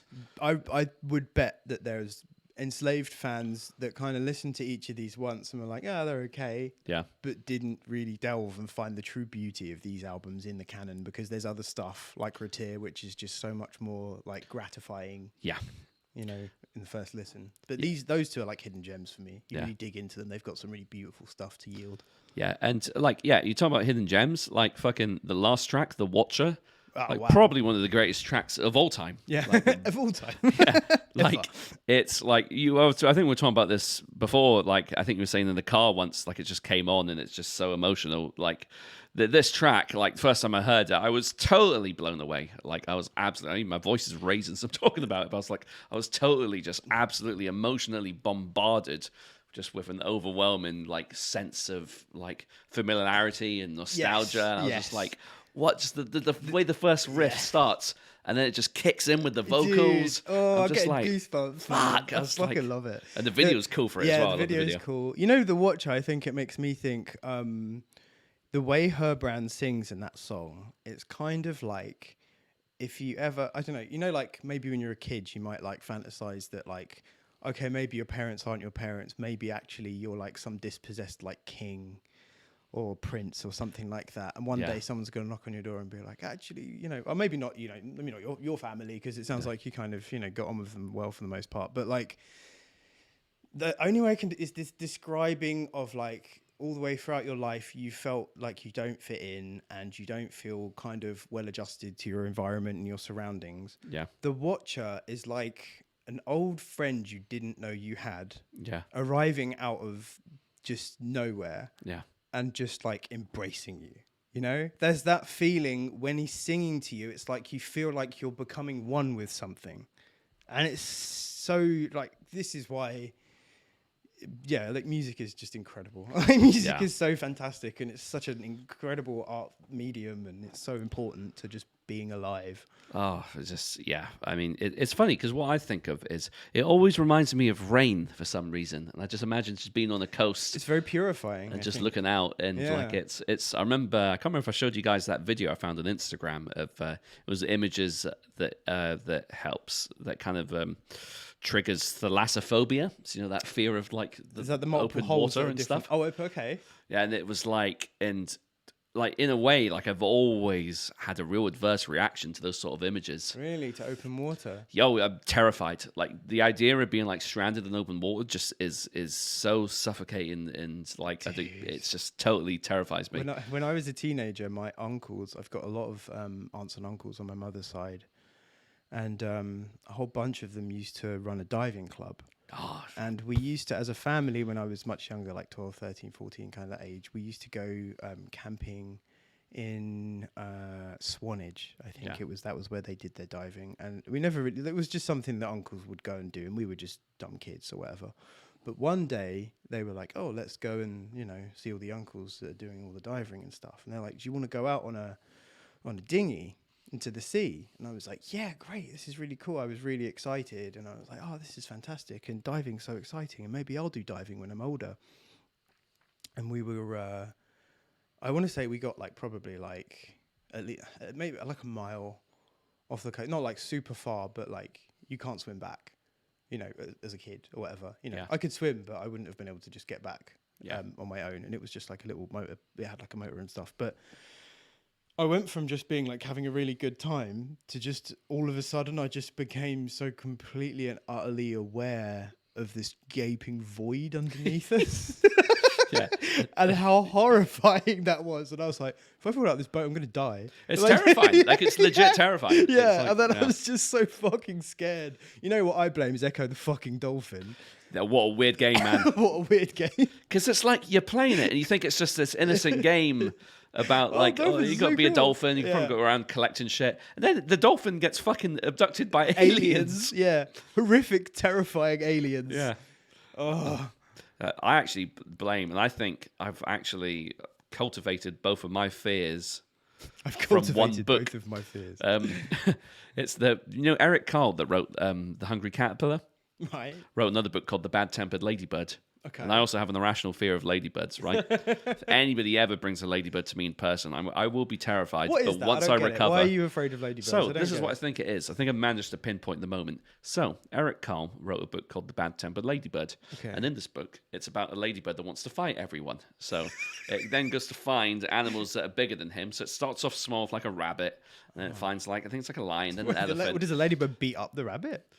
No, basically, I can't remember like what happens in the story, but I think he just gets palmed off by the animals and it wanders off to find something bigger. So the point is, it's constantly basically the ladybird has a Napoleon complex, and it's looking for the biggest thing to fight, and it ends up flying into the ocean and finding this giant humpback whale. Whoa, okay. And there's like a panel in the book, and obviously it's all crudely drawn, but so I don't know why it terrified me. But there's a scene where the ladybird wants to fight the whale, and its fin sends it flying, and the next panel is just a tiny ladybird over a vast expanse of ocean. So I think that's where the fear of ladybirds. Oh, so the ladybird is like your avatar. The ladybird is like potentially, yeah. Yeah, the ladybird, it represents frailty. Yeah. And weakness of the human body to you, and that's why you can't be close to it, because it reminds you of that panel and how easy it is to die. I think I've just saved a lot of money on therapy. Yeah, I think that's what it is. Your thalassophobia is intrinsically linked to ladybird. That does sound very realistic, I think. My point being, going back to The Watcher, is the weird kind of dichotomy in my brain is the fact that I understand that water can be very purifying, and like I said, with rain as well. And I do know that that life is born from the water, and it's like, and I feel like that song makes me feel like kind of at home with that. Yeah. In a way that, whereas I'd always be terrified of that before, but the song kind of makes me connect to nature and the essence of humanity. Yeah, totally. Yeah, there is also this feeling like it could just be some kind of nature spirit talking to you. You could be like, I've got an aunt that lives near the sea down south, and when I was younger, before I realised how fucking racist she is, we used to go and stay with her, and I used to love going for she had a dog, and I'd take the dog for walks on the beach, and I used to sit on a big rock and just stare at the ocean for hours. I love the ocean, man. It's in my blood. Like an elf from Lord of the Rings, just being cold. It just is. I think that's it. And there's we were talking about the nature thing with Enslaved, and they're very rooted in nature. And it's kind of funny because this album literally has a song called Ground. And Center, which are kind of very, I guess the whole album really, because the first is Clouds, which is wind, but it's very elemental. Yeah, it's very elemental. It's very kind of, and then there's I think it's kind of cool. I think the classic rock thing plays into it really interestingly as well, because it's almost that is them going back to basics musically, right? With their influences, 100%. right? So they're going back to basics, but then they're also singing about more. Because the thing that's cool, so with Roon, to me feels like it's almost like cave paintings. It's almost like mythical things that happened in distant memory. Yeah. Right? They're like, that. it's primal, you know, the fusion of sense and earth. It's volcanic crusts. Yeah. It's fire. It's the men before men knew who they were or had names, before we had language. Things done that people can barely remember. Tides of chaos could be things that happened, you know, before, you know, terrible things that nobody can remember happened in the past. And then the last song is Air to the Cosmic Sea, which again is just this whole thing of like, I mean, God, that could even be about like ancient alien shit, right? Yeah. You know, so there's all that. So Roon has that whole thing again where it's got this kind of primal, half forgotten feeling. Yeah. But Vertebrae, it's just pure nature. I think it's the most nature focused Enslaved album for me. But also, like just talking about it with The Watcher, Reflection, New Dawn, which also makes me think of like water, and To the Coast as well, but also even Vertebrae, because you know what it makes me think of is like when you walk on the beach, and you see like bones and stuff washed up on the beach. So it's kind of like when you're like a kid, seeing things like that. It's almost like, I have really strong memories of the first time I saw like a cuttlefish bone on the beach. You know what I'm talking about? Yeah. Those like weird long bone kind of things. And I was like, what the hell is this? And someone had to explain like, oh, it was in like an octopus like thing. Yeah. But it's like almost like nature's giving it to you because it's just there. Yeah. You know, it's really cool. That's just a cool way of looking at it, because when I think of vertebrae, I think of it from a more biological perspective and just how important the vertebrae is to like just the human body. You know, I mean, it is, you know, the pun intended, the backbone of, you know, your existence. Yeah. So it's, and like even when you think about like what the spinal fluid contains and stuff. Yeah. Like, did you know? Like I've got to fucking fact check this because I've been telling people this for years. This is going to be one of these Floyd facts. Yeah, like Floyd facts. It's shout out Floyd facts. Apparently, corner. if you drop a tab of acid, right after the initial trip wears off, and you then go to kind of crack your spine and manipulate it, then a bit of that acid, a bit of the hallucinogenic aspect of the chemical, is stored in your spinal fluid, so you then get a secondary mini trip when you crack your back. That could very well be true, because when you take acid, it can get I believe the proteins can get lodged in your, I don't know if it's your muscle fibers, but there's just some parts of your body where basically the chemicals in the acid just kind of get stored. Yeah. And then like you can just have like acid flashbacks like years later, because like a bit of the acid will just kind of break down and go into your body and just trigger it again. So I totally can, I can imagine that's probably the case. I'm going to research that one day, because I've been telling people that as if it's a fact for years. So. But it's, but no, just a fantastic album. And shall we move on to the next? Yeah, just quickly, I did take a little, just before we move over, because we have done a lot of time on Vertebrae, I did make a quick note that what they said this album was about Vertebrae. Oh, that's interesting. They explained it was, within mythological terms, as the struggle and also unity between the Aesir and the giants. I'm not sure what the Aesir are in Norwegian mythology. I can't remember if they're like the elves or whatever. Are they? Oh, they're the angel, I think. Yeah, I can't remember. Oh shit! It is. You're right. Is it Ashurbanipal's request? No. It's in Crypt in the stars. No, you say Disir. But they're related to the Aesir. Okay, are they like an apart that? I didn't know that. That's very clever. Yes, they're like the gods, the deities, angels. Yeah. Okay, cool. Yeah, that makes sense. So because obviously the giants, like the Jotun, was like, that was the whole thing with like, because they were like bad or whatever. And I guess that's like the Norwegian equivalent of like the war in heaven. The lyrics touch on themes of human potential as well as human greed, stupidity, and hypocrisy. They describe how extremely fragile we are when it comes to matters such as materialism, religion, propaganda, etc. Humans are extremely weak when it comes to individual behavior, but we yet have a huge potential. This potential is often obscured somehow, and the lyrics deal with different aspects of these matters, mine being the metaphorical, mythological, while Ivar's are the psycho-surreal ones. See, that's interesting, because I feel like hearing their statement about this album marries perfectly with the fact that this album is so much more grounded and like kind of back to basics. Have you ever seen that video of Grutler talking about his top 5 favorite albums of all time? Oh, yeah, it's great. I love that. It's cool, isn't it? Yeah, but it's just cool. like, And like, I think he mentions King Crimson. I can't remember if it's Red, but it's a King Crimson album. I think it was Red, I think it was because I Red. think that's what made me check it out, because I listened to it ages ago, but I always listened to Court of the Crimson King for ages, and Yeah. I never really gave Red the time of day. And then after I watched that video, doing research for this, Yeah. I listened to Red, and I was like, dude, what the fuck? This album's fucking great. Yeah. But it just goes to show that, it's just they're one of the few bands that can, take influences from older styles of music, such as, classic prog rock and infuse it in a modern sound and not make it sound kind of derivative. You want to know something that was sick? I thought I was so clever for doing the Mellotron thing through a guitar amp, right, and using it as a guitar thing. Oh, and yeah, like, yeah. And I love the organic way that makes it sound, and like integrating that as a unique voice within our band and how we make music. And I was like, yeah, that's really great, because obviously Enslaved used the Mellotron like stuff a lot as like keyboards. So I always kind of imagined it was more like front of house, the speaker system, whatever. So I was like, I like the idea of like the guitar speaker cones making an impact on the sound of the Mellotron and how that would add an element to it. But after I started listening to Red, I was reading about it, and fucking King Crimson back in the late 60s were running Mellotrons through Marshalls. Yeah. Before the 70s, King Crimson had already done it. They're like, yeah, see ya. But it makes sense because Fripp is just like a revolutionary musician, isn't he? Yeah. From like, it's my mum and dad loved Fripp. They had a lot of his ambient albums that he did with Harold Budd and Brian Eno, and it's just like he was doing like weird sounds and shit.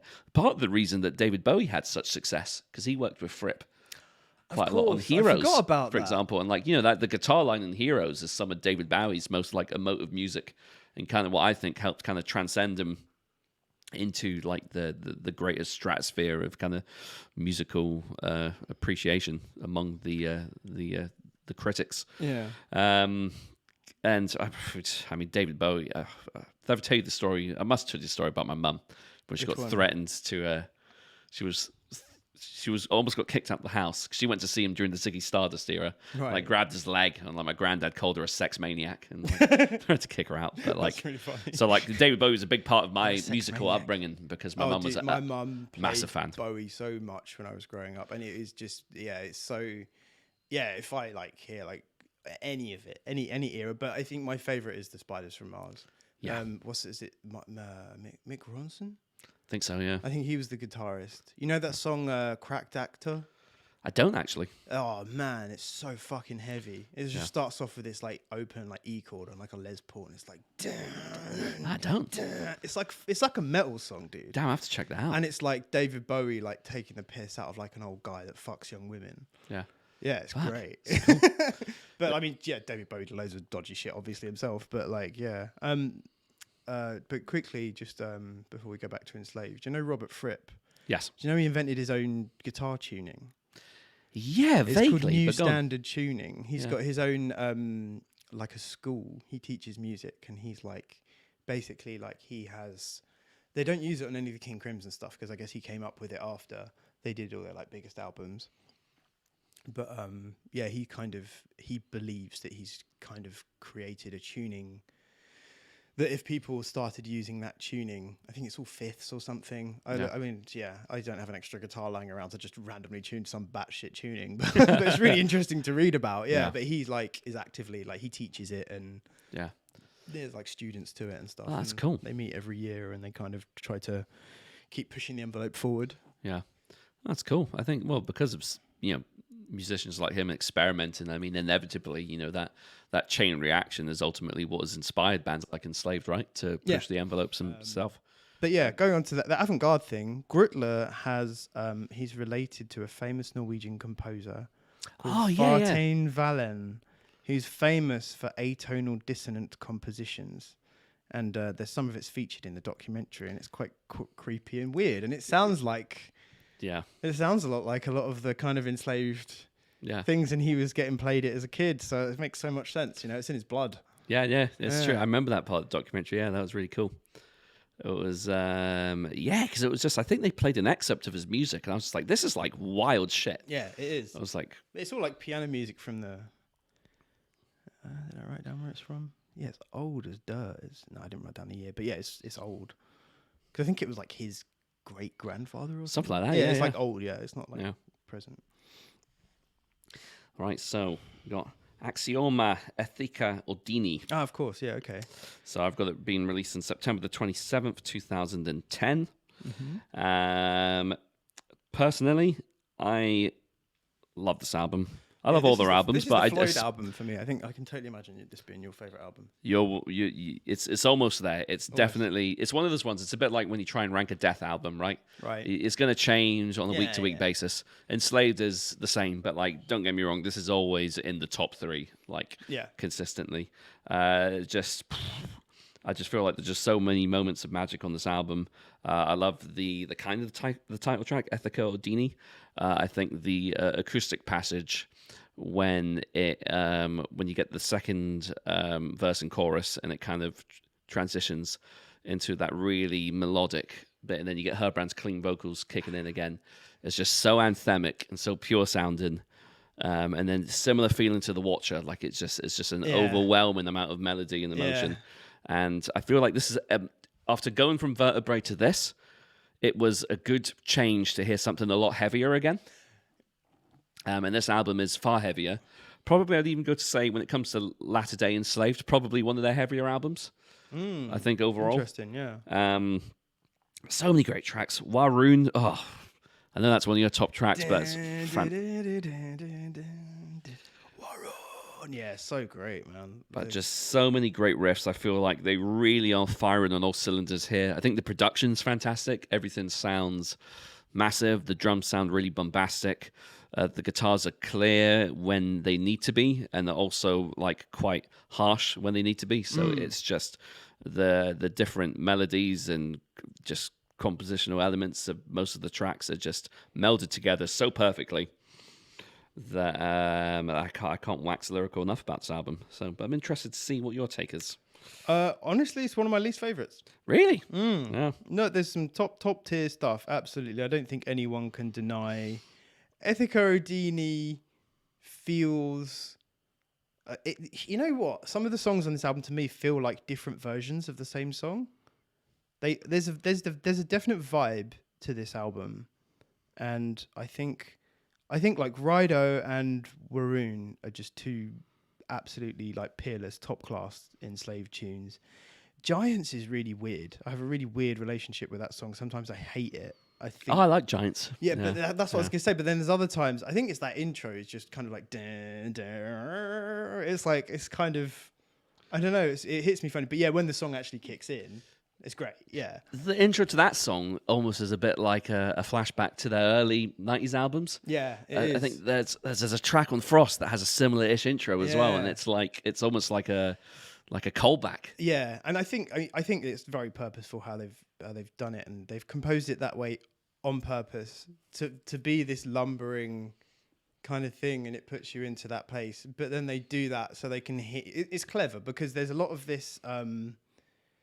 There's a lot of this, like, you know what I mean? It's a lot of like you know, the Rido, the guitar lines, like, there's a lot of this kind of, that's not syncopation, like alternating between like two notes. Yeah. A lot of like tremolo pit. This is a thing. I don't know what it is, but it was like a songwriting thing or something like that. But in Giants, they kind of do it again. Yeah. And they've already done it a bunch already on the album. So like they had to do the thing with the intro to kind of mix it up. But it's really good when they do bring it back in. Yeah, that is a cool riff on Raito though that I do like. Yeah, it's kind of like, it just sounds like a cavalry kind of charging a bit. Yeah, that's a really good point, man. You can imagine riding horseback into battle or something to that. It definitely feels like shit's going down. You don't know if you're going to survive the night. Yeah, it's really, shit's on. Yeah, it's really cool. Do you know what though? It's interesting that you kind of had this preconception of this being like a kind of like a Floyd Enslaved album, because you're actually 100% spot on with that. And I think the reason is, I was talking about this in our first attempt at this episode, where like I spent a lot of time in my life, too much time, being an almost solely death metal guy. Like, yeah, we're the opposites. Because I was totally like a black metal guy for years and years, and I just don't listen to black metal at all. Yeah. I just listen to death metal like completely. And sometimes you're like, hey, have you heard this new black metal band? I'm like, I don't fucking care. Yeah. But you were like the death metal guy forever. Yeah. For ages. I was just like I would just, to the point where if I heard a death metal album that was the slightest bit progressive, and they included some clean vocals. I was like, no, fuck it, I'm out. Wow. But then, like, I was that narrow-minded when it came to death metal, because I just wanted to listen to the heaviest, The brutal like, stuff. sludgiest shit, which is Yeah. when, when I had bands like Devourment or Californian and Mexican Disgorge, I was just like, yeah, this is my shit. And I don't know, but I think I was just trying to be a tough guy, really. But anyway, my point being, like, 'cause I spent so long being like that death metal guy, that when it took me a while to crack what black metal was about, because it's very much, in some ways, an antithesis to death metal in the way that it's less about the riff and more about the atmosphere of the music, which is the point you were touching upon. But transitioning from being so focused on the riffs and the musical groove of an album into something that I felt at the time was less tangible to grasp onto as a listener. It took me a long while to kind of crack it, but once I did, with, like, say, Emperor was one of the first black metal bands I was super into. Like, it was a bit like kind of like opening Pandora's box, and I was like, okay, I get black metal now. Yeah. And I think the reason why Ethica Odini is such a favorite of mine amongst Enslaved's discography is it reminds me of discovering black metal for the first time. Okay. So it's got a lot of those bombastic elements that Yeah. made me appreciate Emperor in the first place, and there's a lot of it on the album. Whereas I think for some Enslaved fans, especially maybe for yourself, who is a fan of the more progressive and weirder elements of Enslaved. You're right. This is a less progressive album. Yeah. Yeah, you're right. That's a good point. So whereas for me, it's only really recently they've even found a newfound appreciation for Issa, for example. I was always a fan of Vertebrae, but yeah, it totally was just kind of just reawakened that first feeling of discovering black metal for the first time. There's a fair amount of tremolo picking, and every Enslaved album is filled to the brim with atmosphere. I mean, like, irrespective of which era. Heaps. But it's but that's totally why this album just really resonated with me. I would give the caveat to what I said previously. This is definitely, I think probably I've listened to it the least most recently. Like, going back and revisiting the discography, I don't tend to reach for this album so much anymore. I don't know why. I think when I do, I pretty much listen to Rido, Roon, and then go and listen to something else. Like, those two, it's just such a good back-to-back 2 songs for me. Yeah. I really love both of those. But yeah, looking at the track listing, I'm kind of blanking on remembering some of the riffs and stuff. So I think I might have been a bit unfair in my summarization of this album. But I think that's a very good point. But like you were saying, like, you wanted to be into the most brutal death metal when you're growing. It's like, with me, like, getting into black metal, it's like when you're young, you're obsessed with, like, the extremes, right? Yes. So you're obsessed with, like, you're like, well, I've got into metal, so you want to see how far, like, when you really get into extreme metal, you want to see how far it goes. Yeah. So you kind of plumb through everything. And I remember, like, the first time I listened to, like, Zasta, Yeah. right? The first time I listened to Zasta, I'm like, oh, it's black metal, but it's like a weird guy who lives in his bedroom. And that was exotic to me at the time. You know what I mean? Like, now it's hilarious It was because... like the 10th level of suicide or something. Yeah. And there was like pyramid of skulls and stuff. Yeah. You listen to it and it sounds like you found, like, almost in a weird enslaved way, it sounds like you found some kind of weird recording from somewhere you shouldn't have heard and things like that. And, stuff like Circle of Dead Children and stuff like that. It's like all... it feels like music you shouldn't listen to. But that's how you always discover it, right? Because to an untrained ear, no one's ever going to really, truly appreciate, like, say, death metal or black metal or any form of extreme metal straight away. Like, I remember the first probably death metal band I heard was Cannibal Corpse. And I totally didn't get it. And it wasn't until I just I didn't kind get of Cannibal Corpse at eased first. myself into it. And one of the bands I always credit as being like that gateway band for me was actually Creator. I think as a thrash band. Dude, I still have never listened to Creator Wow. ever. I've got to play some At all. Creator songs, man. Never listened to it once. Another band that have had quite a storied career. Like, they've got their eras as well. Like, they had like even like an almost kind of new metal-ish era in the 90s. Oh, awesome. They didn't go full rap like Backward Rob Flynn did, caps and but stuff, it yeah. was but there's some interesting albums from that period and some great songs as well. But like Slayer get the credit as being like the bridge between thrash and death. A lot of the time, or being the first, kind of a progenitor of the death metal scene, along with Possessed. But I mean, Possessed are also, I would consider them a death metal band, whereas some people who like to split hairs would say that they're, like thrash. Yeah. But Crater are totally, for me, the band that helped me bridge the appreciation between sort of thrash and death and get into like the more extreme side of things.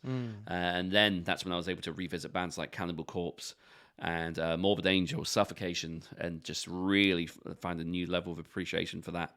And the same thing with Emperor. I would say Emperor and Bathory were the first bands that bridged that gap into black metal for me. When I first started to get into Bathory, it was totally like an experience, and really helped me kind of. It's like training wheels on a bike almost, and it's I can't remember what my original point was, but yeah, it's just. You were saying it reminded you of when you discovered black metal. So I was kind of talking about like.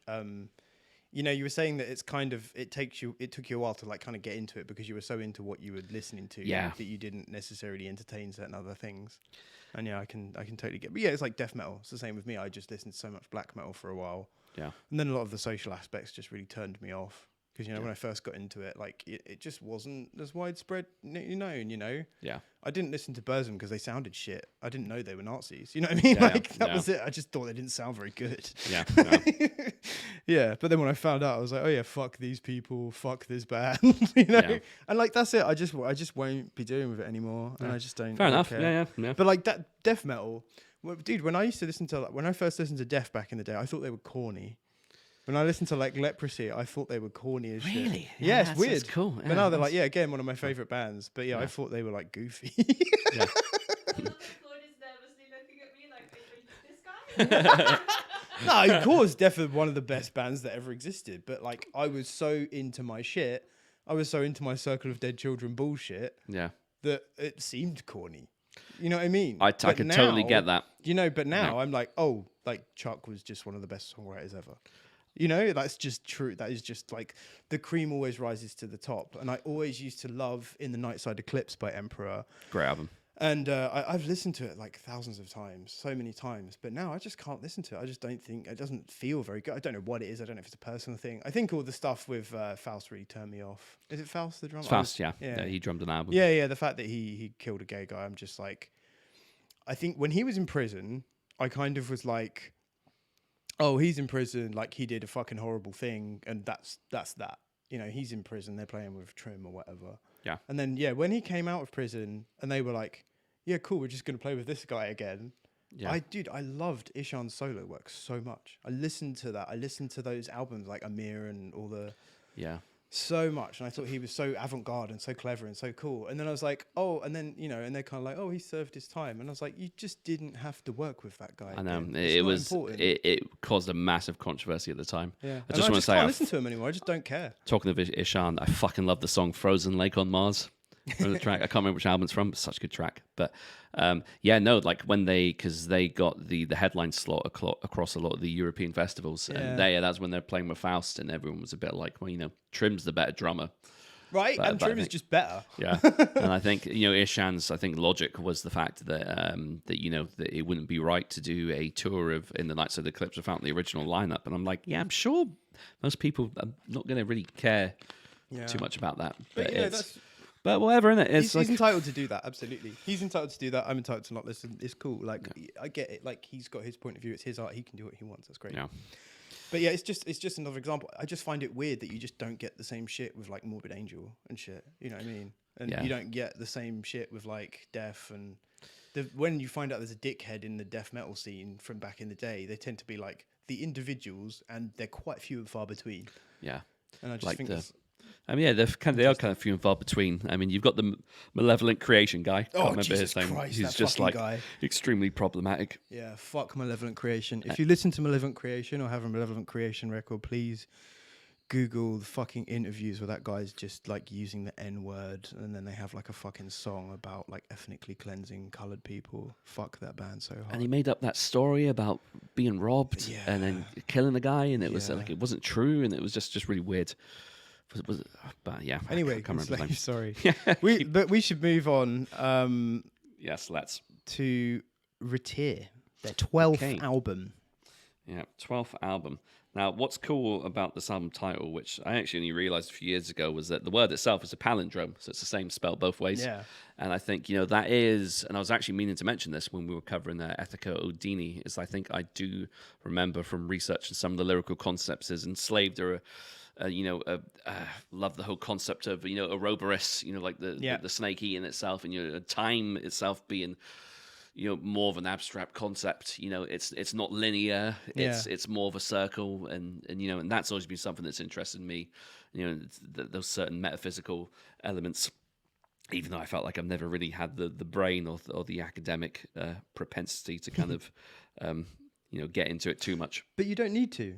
Yeah, because Enslaved speak to a part of you that everyone can understand, and that's again, like I was saying, like this album in particular, because they have the lyrics. I can't remember I don't know if it's it might actually be in Thoughts Like Hammers, the first track, but they talk about like static is the common language, and that always. I was saying the Herbrand bit, right? The clean vocals, of course. yeah. Herbrand just fucking. Like, Herbrand should just get an Oscar for his performance in this. Like, some of the best vocals ever committed to record on this. Like, again, like. There are days, poor Nina, like she has to drive with me in the car. There are some times where we're driving home and I've got this huge like car playlist because obviously when you're driving, you can't just like change records every 5 minutes. So if I like an album, I put it on this car playlist and I just randomize the whole damn thing and I just get good music. Like there's been so many times when a random Enslaved song will come on and there'll just be like a really good Herbrand vocal line and I'll be there with like tears streaming down my face, just driving in the middle of the night, and then I'll look over and she's like, "You're okay?" And I'm like, "Yeah, but what you need is a little car window wiper. I do, man." And I'll be like, "Yeah, I've been wearing my driving glasses and they're steaming up and it's just Herbrand being like, we are all one. It's okay. Don't worry. You do not have to go alone into the night, gentle soul." And he's just like, man. There's something so comforting about special. his voice. He's so special. It's, this album, the opening track, Thoughts Like Hammers. Enslaved do a fucking stellar job of, like, opening with some real bangers. Yes. Like, the opening, because you've got that really discordant kind of intro where it's, like, there's like kind of screaming, and then it all kind of crescendos into, like, that groovy riff, and it's just like, and that riff should be shit. Yeah, like if you played that to someone in a rehearsal room, they'd be like, "Okay." Like, yeah, because it kind of almost sounds a bit out of tune at parts, right? But it's fucking weird, amazing. But it rocks. It's so good. So good, and it's like you were talking about in the previous album, Ethico Dini, how you listen to you kind of stick with kind of Raito and Roon. It's there's certain Enslaved tracks that I do incorporate into my gym playlist. Nice, but it has to be certain tracks at certain points in the workout. One of the things is I like to finish workouts with Ethico Dini because the last part is so triumphant. When I'm on like the last set, I'm just like, it's at the end, so I can relax now. But like Thoughts Like Hammers, like when that opening riff, like that is such a deadlift song. Yeah, because when that riff kicks in, because like it's timed almost perfectly. Because by the time you finish the set, the groovy riff is finished and Herbrand's vocals have started. When the dopamine's flooding in, is when like all the clean vocals you get are the best kicking of in. it. That's so good. But like I spend way too much time thinking about like curating gym playlists. I listen to a shit ton of new metal when I'm working out. It's just the right tempo for it because it's groovy, it's down tuned, and it's easy to listen to. Like there's some Enslaved songs that would really like if I listened to Issa and tried to work out, like I'd probably like you're right. You need slips like 5 discs. But Harm's Way, man, so sick. Need to get into them. Still haven't listened to them. Mate, I'm just sleeping on them. You're sleeping. Yeah. You're gonna love them, dude. Like working out to Harm's Way.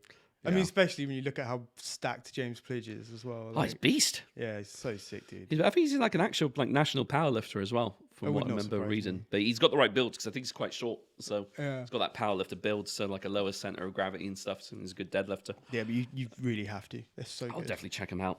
But so many tracks of this album. Death in the Eyes of Dawn. Like that track always kind of reminds me. I actually used to get that track confused with the title track Roon quite a lot. So there's a section in it that has that same thing I was talking about with Kato with the drums, where it's like locked in so tight with the rhythm section that it's just. And I think when Enslaved do that, it's so fucking magical because it's just. There's just so much, like I've said a million times already, there's just so much atmosphere on the tracks. Yeah. Then when you get that combined with a really tight, groovy rhythm section, it's just unparalleled. Yeah, this album just fucking rocks. It's so good. It's really just one of the all-time just classics. They really just hit everything. This is, for me, this is peak Enslaved. I think in times it's also very special, but There's just something about Retir. It really, for me, is just the jewel in the discography and just stands as the most kind of perfect apex of everything they've done Yeah. before and after. The material that comes after is not bad or weak or anemic or unachieved or unfocused. It's all still really good, but this is really just where everything was at its sharpest. They were working together the most, and yeah, like obviously Roots of the Mountain as well. Like there's that brilliant story. That story is amazing. Yeah, the story about Ivar Bjornsson was, I think it was the birth of his first child, and his wife was in labour, and the doctors told him that his wife was having difficulty, and I think he had to like go outside and wait in the waiting room or something like that. And he was like, he didn't know what was going to happen, you know. So it was like either his wife was going to die and his baby was going to die, and he's going to be like left alone in the world. Or, you know, or his wife was going to be okay, or the baby would be okay. Like, he didn't know what was going to happen. And he just had, like, I think he said he had GarageBand on his phone, and he was working on that song, what would become that song at the time. And, so he said that basically when he found out that his wife was okay and that she'd given birth, I can't remember if it's his son or daughter, I can't remember, but when they brought him his child, like, it was just this elation he felt at knowing everything was going to be okay, and that his wife was okay, and that his child was okay. It's like he literally, like, he wrote that there's that little kind of like everything goes really quiet towards the end of the song, and it's like dun, dun, dun, and it comes back and it's triumphant. Yeah. And it's just like, you know, it just, you can really feel like how happy he is to be alive, you know? Yeah. And yeah, it's That is, yeah. so good. That is like the track Roots of the Mountain is, in my opinion, peak Enslaved. I mean, that is maybe single-handedly their best track in the discography. Yeah, it's really, for my money. very It's the good. track I've listened to the most anyway, which is normally a good indication it's your favorite track if it's the one you keep going back to. But yeah, that moment you're talking about is just one of the most euphoric moments in music I've ever heard. Yeah, it really is. And it's just so many components to that song. And this is another thing, like Enslaved songs, they're not short. Roots of the Mountain is just shy of 10 minutes long. yeah, this album's And got it feels like a 3-minute track. How did they do it? Yeah. It does. If you would think it would be like 3:48, and it's like nearly 10 minutes. And it's just like, you know, it's like the sick bass solo, like before it transitions into like the last segment is just so cool. Just the opening riff and like but yeah, that last part is just really fucking special. Like it's just such and you could, and that when you first told me that story, it was the first time I heard it. Yeah. I was just like, that makes complete sense. Like I could totally imagine that. Yeah. Because it's just like, you know, You the can joy see it, of can't finding you? out that, you know, that life is still going to go on for your family is like perfectly encapsulated in that last refrain of that track. Yeah, and it's like something about that happening like connects him to his past and the future, and like anchors his place in the tapestry of life. Yeah. And you can see him appreciating everything. Yeah. And not just being like, I'm just a band guy, you know. Yeah. There's nothing Enslaved is about ego. No. They're completely devoid of ego. They don't want you to think they're the best No. guitarist, singer, whatever. Like, no, like her brand is like so just not flashy, not showy. No. He's there as part of the whole. They're all trying to just convey these things about being human, and that's just, again, something else that just makes Enslaved so Yeah, because they're brilliant. just normal guys. Like, you know, I've had Yeah. the pleasure of like having very brief conversations with them while being like front of the barrier during their gigs. Like I remember one time queuing up. It might have been the Underwood show where I think someone spotted like her brand and like like a Dixie's or one of the fried chicken shops, and he was like marking out, to coin a wrestling term. So, oh my god, I just met her brand. He was in like. I was like, well, yeah, where do you expect him to be? Like, yeah. But it's but yeah, I remember speaking to like Ivor at the Dome show, because it was, what was cool about those free gigs for the people that aren't aware of this, was on the third night when they played at the Coronet in Elephant and Castle, of all places, which is, as most people who are from Southeast London like myself would know, to be one of the biggest dives in Southeast London, despite the fact that geographically it's one of the best locations in London, because it's, you know, a 5-minute walk from every major bridge, which is why it's currently being redeveloped and turned into like almost this new financial district. But yeah, they played the Coronet, which I'd actually never been to that venue because I just don't really think many metal bands played there. Yeah. But anyway, this last show, so it was the Wardruna were the opening band, and No, they closed, didn't they? well, pretty sure they headlined. Wardruna had an Oh. opening set. Oh, okay. Then Enslaved done their set focused around the then it latter was materials. Tuesday, So I think they opened with Roots of the Mountain, for example. Yeah, okay. And then after their set, Wardruna and Enslaved performed Skugstja in full, which is Einar Selvik's and Ivar Bjornsson's collaborative effort celebrating like old Norse like heritage. Okay, yeah, maybe that was how it was. I thought for some reason I thought Wardruna were after Enslaved. But it was cool because it was the performance was because I loved the Skugstja album. I thought it was great.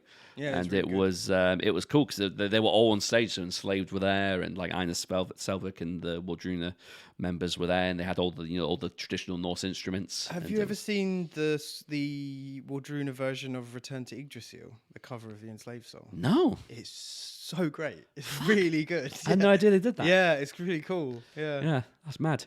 It's funny. Einar Selvik turned up to work at that day where I worked at the time. No way. Yeah, and he came in. I was just like, I'm pretty sure that's him, but I don't want to go up and speak to him just in case. But yeah, now I was spotted Enslaved. Just going back to the point of them just being normal guys. Spot them going to like a curry house in Elephant and Castle, which was, if there's one thing, if you're from that area of Southeast London, there's two things you grew up where you made this mistake once and once only, and it was going to that curry house and the Chinese place at Elephant and Castle. Oh, no. So it was notorious for giving you food poisoning. Oh no. And they like I went saw to the them one walking bad in, one. and I was thinking like they're not making it home in one piece. Oh gosh. That's not what you want when you're on tour. I don't say that. Oh much. god! But that shopping centre's closed down now. It's been knocked down, which is quite crazy to see. But yeah, I mean, it was, and the great thing about that set is obviously they played quite a few tracks from Bratier, especially. I think they played Death in the Eyes of Dawn as well, which is a great set. There's such a good live band. I think, is it Death in the Eyes of Dawn? There has, I think, I had some really kind of like, just a couple of like fucked up things happened to me, I think, after I got into this record. I think in like the year or two after I got into it. I don't know if it was around the time it came out or what, but it was, but you know what, man, like listening to like Death in the Eyes of Dawn, where, he's saying that like, like the night's always darkest before the dawn and all this kind of thing. And I can't remember what the exact words are, but there's basically this thing that Herbrand sings, which is like the equivalent of like, everything's going to be okay. Yeah. And like, that just, the number of times I've like, it's like the bit in June. I've just sung that as like, it's funny because I can't remember it right now, but the number of times I've repeated that to myself and like other people and fucked up shit's happened to them and that I just remember those lyrics and I just, that's been like a little mantra for me. Yeah. Because it's been so comforting. But I think it's a good testament to the music, and it just shows that that there is emotional layers to a lot of music within the metal genre. And I think to a lot of people who are not that familiar with the vast array of the metal subgenres and bands within them, is I don't think they quite realize how much depth there is to the music. And I feel like Enslaved are almost like if an alien came to Earth, were just like, show me like what. Show me the best representation of what this planet has to offer in terms of music. Yeah, you're not going to show like fucking Eminem or some shit. No, I would literally. I'll just say, just fucking check out Enslaved's discography. Enslaved, bro. I'd probably give them Retir, to be fair. Give them Retir. It's that transcendental for me, in my opinion. Like and I feel like I'm always so desperate to try and. I hate being that guy that pushes music onto people, especially people that aren't like fans of metal, for example. But I've almost convinced myself that I feel like anyone could be an Enslaved fan. Yeah, because their music's that good. Yeah, totally. I mean, after you guys spoke to Callum from Tyrannus, last time, I was talking to him about Enslaved, and I was like, oh, because I've listened to their new album. I heard loads of like Enslaved stuff. I was like, oh yeah, and you were like, yeah, you must like Enslaved, right? And he was like, yeah, not really. I listened to like one of the old black metal albums. It's like Mordram or something, right? Yeah, he one listened you to like mentioned, something like Mordram or something like that. Yeah, I can't remember, or it was like whatever. But like, he was like, I just didn't get it, and I was just like, dude, like, come on, man. But that's what happens when the band's got such a massive discography, right? I mean, there's so many like. You got to know where to start. It's the same with Opus. So I didn't get into them for so long. I was like, where'd you go? Where'd you start? This is like it kind of reminds me of how I got into like kind of like the doomier side of death metal, for example, because like. I remember I actually picked up a Flesh Grind CD, which are a great band. Oh wait, Flesh Grind. Oh, I'm thinking of Flesh Crawl. Flesh Crawl also great, to be fair. Crawl are great. But Flesh Grind. I don't think I've listened to Flesh Grind, but I think they're really good. I picked up one of their albums on HMV once, because Seeds of Abysmal Torment, and it's just great brutal death metal. Found out through the Heavy Hill podcast when they had one of the members on that they were quite unhappy with the production of the album, and like it does sound quite tinny, but like the material itself is amazing. Where they got like one of the old guitarists from Death to do it, and he just didn't give a fuck. No, was that them or was that someone else? They had some links to Broken Hope, but I'm going to quickly search where Fleshgrind were from because I want to say Chicago, but it would help if I actually spelled the name correctly. Oh, yeah, but anyway, while I'm searching this up, basically, I used to get into a lot of bands through the thanks lists on the CDs. And I remember, like, there's 2 albums that turned me on to a lot of bands. One of them was one of the Cephalic Carnage albums. I remember their thanks list had like so many like grindcore bands on it. Nice. And that was just like going to Pig Destroyer. I found out about like bands like fucking Cock and Ball Torture, a German porno grind band, which was just, I mean, they're just absolute fucking, I mean, the lyrics are very, very questionable, but there's just, that was during my phase where I was just, looking for the weirdest looking sounding shit. Yeah.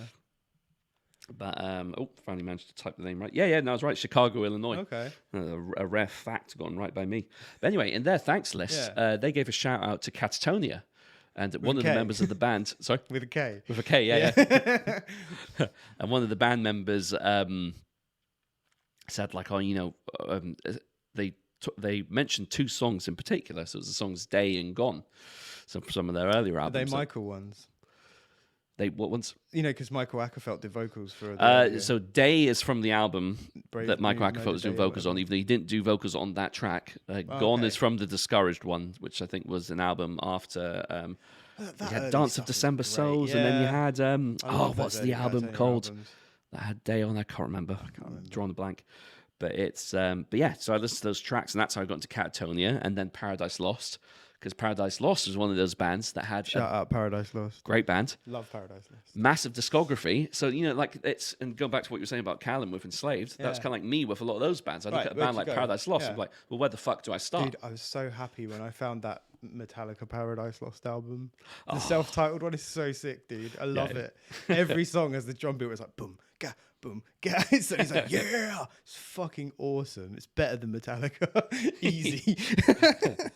Oh man, I love Paradise Lost. Anyway, just before we wrap up on Ritir, there was a couple of quotes from Ivar. He said, "Ritir is more looking at the similarities between different cultures and people.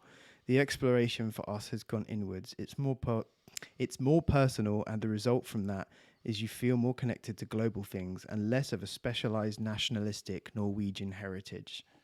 Yeah. So I think that was really just, again, beautiful. Just Enslaved proving that all these fucking chuckleheads that are just like, I'm good because my parents fucked somewhere, it's just stupid. Yeah. Them just, proving it and just making the best metal album. Anyway, but yeah, moving on to In Times. Yeah, so In Times, I mean, it goes without saying that it's a fantastic album. So there's no point even saying that because all their albums are good. But like this album was an interesting one for me because it came out. Well, let's get the release date. Yeah, March 10th, 2015. So I remember that for some reason I didn't listen to this about maybe 2016, the next year, because the first time I listened to it was when I was going over to Germany for a trade show. Okay. Which is at the end of January, beginning of February. And I think sometimes I'm like that with bands. They'll release an album, and for some reason, there's no logic behind it. I just won't listen to an album. Yeah, I know what you mean. I'll just be like, I'll get around to it. And I just don't get around to it. And sometimes for years. Sometimes it's like 5 years later. I'm like, maybe I'll listen to that album I was intending to listen to. Or bands. Some bands I've never checked out. But anyway, so for whatever reason, I got jumped onto In Times a bit late. And then I must have first listened to it when, what I actually did, get my story correct, was I had a massive waiting time in Nuremberg Airport because when I do the trade show, without divulging too much details about my work, I've got a chance to either look around the fair, spend some time in the old town in Nuremberg, by this point, 2015, was probably the 7th year I'd done it. So I was like, there's nothing really left for me to do in the old town. So I was like, fuck it, I'd rather just wait in the airport and not have to worry about the stress of getting to the airport on time. So I went there and I was like, fuck it, I'm just going to listen to all of Enslaved's discography. And then I think I had In Times on my iTunes at that point. So I thought that'd be a great way to lead into the new album. So I was in the airport for like 8-9 hours. So I started from the beginning and worked my way up. Wow. And by the time I got to In Times was when I was actually on the plane. So obviously, because it was on my iPod, I was able to. It wasn't. I love listening to music on the plane. So man. good. It's so good. And I need to remember next time I fly so to have great. like at least like some albums downloaded. Yeah, So, saved art. It's so great. but it's so I was just there and I was properly, and like it was only a short flight, maybe like an hour. And I remember at one point falling asleep because I was pretty tired. And then I woke up as the plane was kind of descending into the UK and it was flying into London City as like the sun was setting. And that was when the song Daylight was playing.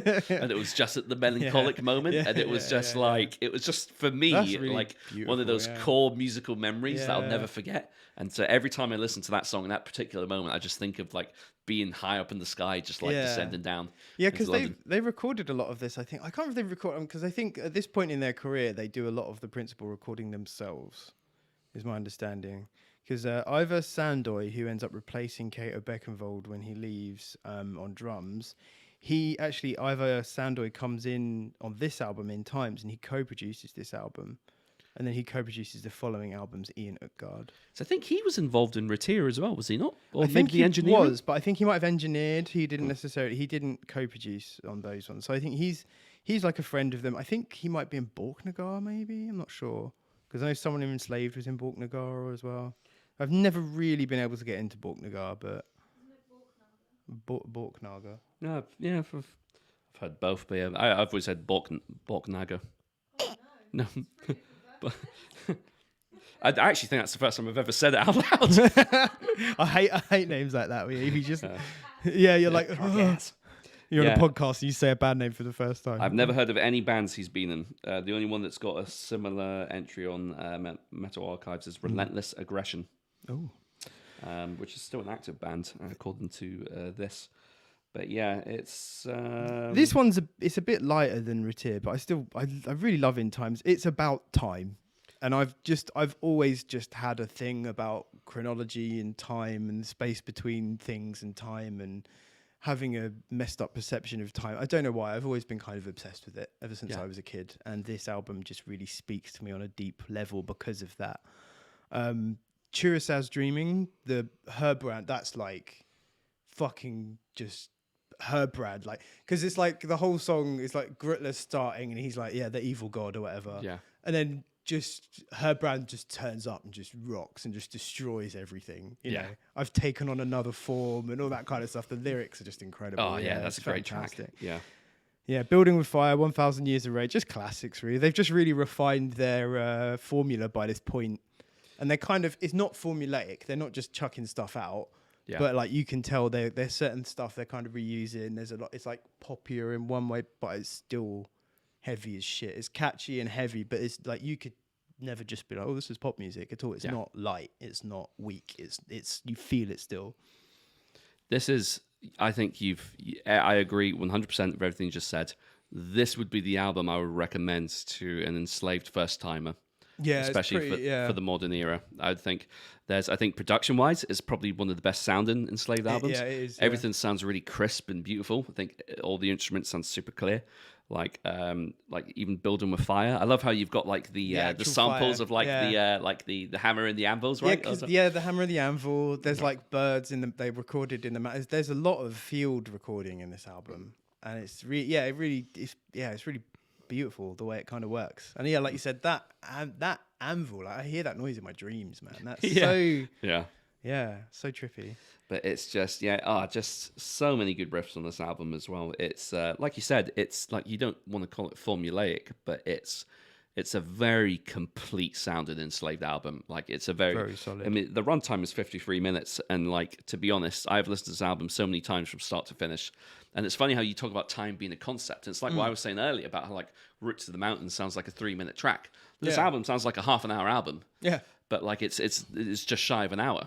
But it's interesting. Again, every song is over 8 minutes. I didn't notice that. Yeah, because that's kind of mind-boggling to me, because the amount of times I've listened to Daylight and it just goes so quick. You know what? People love it, but I can't freaking stand it. The Blackening, is it? Oh, that by Machine Head album. Is that? I can't remember if it's that one. They had an album. They had this song Halo, and I really liked Through the Ashes of It. Huh? Is it on the Blackening? Yeah, because I bought the Blackening on CD because I really like Three Dashes of Empires. I actually didn't even mind the Burning. I used to be a big Machine Head fan. Cannot listen to them at all anymore. Yeah. But I used to be a big Machine Head fan, and I listened to the Blackening once, and I never listened to it ever again. Like I just was like, oh, this sucks. Like, because every song, it's like that St. Anger thing where they're like, we're gonna write long proggy songs, and then they just proceed to do nothing proggy. And they just like, oh, we'll just fucking repeat things like a million times. And like every song on that album is like 8-9 minutes, I think. And yeah, like it's just a good example where, like, just exactly like you said, it doesn't. You don't feel like you're enduring that with this album. It's not, because the concepts are so expertly played and masterfully composed, and just they kind of make sure it's different. You know, you're not hearing the same shit. I wouldn't level the similar kind of accusations I was leveling with Ethica Odini with this album. It's like it's only 6 tracks. Those 6 tracks thematically are very clearly laid out. Like Chirasas Dreaming has this celestial element, Building with Fire, Thousand Years of Rain, War. Again, they're doing the elemental thing. They're just it's like they're in a baseball cage and they're just hitting home runs every time. Yeah, 100%. Yeah. I'm sorry, I was just thinking about like just the opening, you know, the quite twinkly riff to Chirasas Dreaming as well. How it opens just so good. It's it's actually mind-boggling to me to think that St. Anger, I mean, I don't know what the runtime on that album is. I bought that album when it came out. I don't know why. I wish I refunded it. Like, that's probably similar to this album, and I swear to God, when I listened to that album all the way through, nothing happens. Like, I felt like I just watched like Jason and the Argonauts. Like, it was that fucking long and boring. And sorry to any Jason and the Argonaut fans out there. I just want to say quickly to Paddy, The Blackening is not better than Rain and Blood. Oh, fuck off. Anyone that says that. I think he's trying to pawn it off as a joke now. He's doing a bit. That's not true. Well, I mean, I don't think he is. I think he's trying to pawn it off as a bit now. It didn't sound like a bit at the time when he first said it. So that's a bit. But The Blackening, Halo's a track that has that. I can't even fucking remember. All I know is they brought out that album where they just literally took the riff out of Love by a Strapping Young Lad. Have you heard that? Yeah, dude, there's literally a new Machine Head song where it just starts with the riff from Love for no apparent reason. It's bizarre. I've never listened to The Blackening, actually. No, it's not Blackening. It's after that. It's one of the newer albums. But anyway, enough about Rob Flynn. Oh, I think I do remember. I think I played it to you before. Yeah, and I'm thinking, that's totally Love. It's like that Gojira song on the new album, Born Christ. for One Thing, that is literally a corporeal jigsaw quandary. Yeah. Well, we all know that every Gojira song is just fucking Where the Slime Live. Yeah, exactly. Yeah, very true. So true. Everyone knows that, yeah. Right, should we move on? I think we should wrap up the last 2 albums because we've already spoken for a long time. And at this point, disaster strikes. We move on to E, the 14th album. Yeah. Most importantly, no Herbrand Larson. I know. He's replaced Herbrand Larson. I believe he chooses to leave. Oh, I've prepared his statement. The words of the man himself. This is actually not an Enslaved special. It's a Herbrand Larson special. Yeah. We're just covering his period of Enslaved. There is no drama or anger involved in this. I think we all understand why this is the best decision, both for me and the band. I don't have that 100% drive anymore. The drive you need to be in a band like Enslaved. Only 99%, and that is not enough. It's hard to explain, but this is how it is. I remember all the shows we have done together, all the places we have been and all the fans that we've met. I remember meeting fans telling me that our music really means something to them. I remember travelling places I never thought I would see. I remember working with extremely talented people. I remember tough times, sad times, but most of all of the good times. You have all been a huge part of my life and will still be. For that, I am truly grateful. What a class act. Sorry, I think I got something in my eye. Yeah, he then says, to Arve, Kato, Grutler and Ivar, thank you for your friendship, your creativity and your support. I wouldn't be who I am today if it wasn't for you guys. I am sure you will be even better, stronger and more successful in the future, and you will still continue to be my friends and a big part of my life. Thank you. That's so beautiful, man. That's a great statement. That's how you want a member to leave a band, and on good terms. Yeah, what a class act. I bet the real reason was they were probably fed up of winning Norwegian Grammys and they didn't have any room left. So. Yeah, in his trophy cabinet. That was a cool story though. But did you see the bit when they gave the Grammy to the old studio? I can't remember the name. Because they said they were like, oh, if we win another one, we'll give it to you, and then they didn't win one that year. Or something. Yeah. But then they got one the following year, and then they gave it to the it was like the first venue. It was like the venue where Ivar met Gritler for the first time, and I think it was also where they played their first show. Yeah. It was cool though, 'cause it was funny because I think they lost out on In Times, but won it for E. Which is wild. Yeah. Yeah. But not say E's a bad album, but like it's not. E is still a good album. I would definitely say that.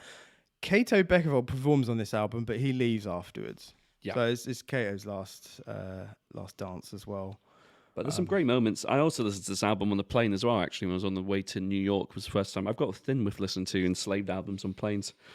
But yeah, like Storm Sun's a great track. The Sacred Horse. This is a great album. I prefer this to its successor, Utgard, the most recent album. See, I prefer Utgard, That's funny enough. interesting. Yeah. I really like... The first time I heard Storm Song, I thought it was sprawling and messy, and I thought the Storm Sun Lightning Sister refrain was a bit goofy. Yeah. But now I really like it. I don't know.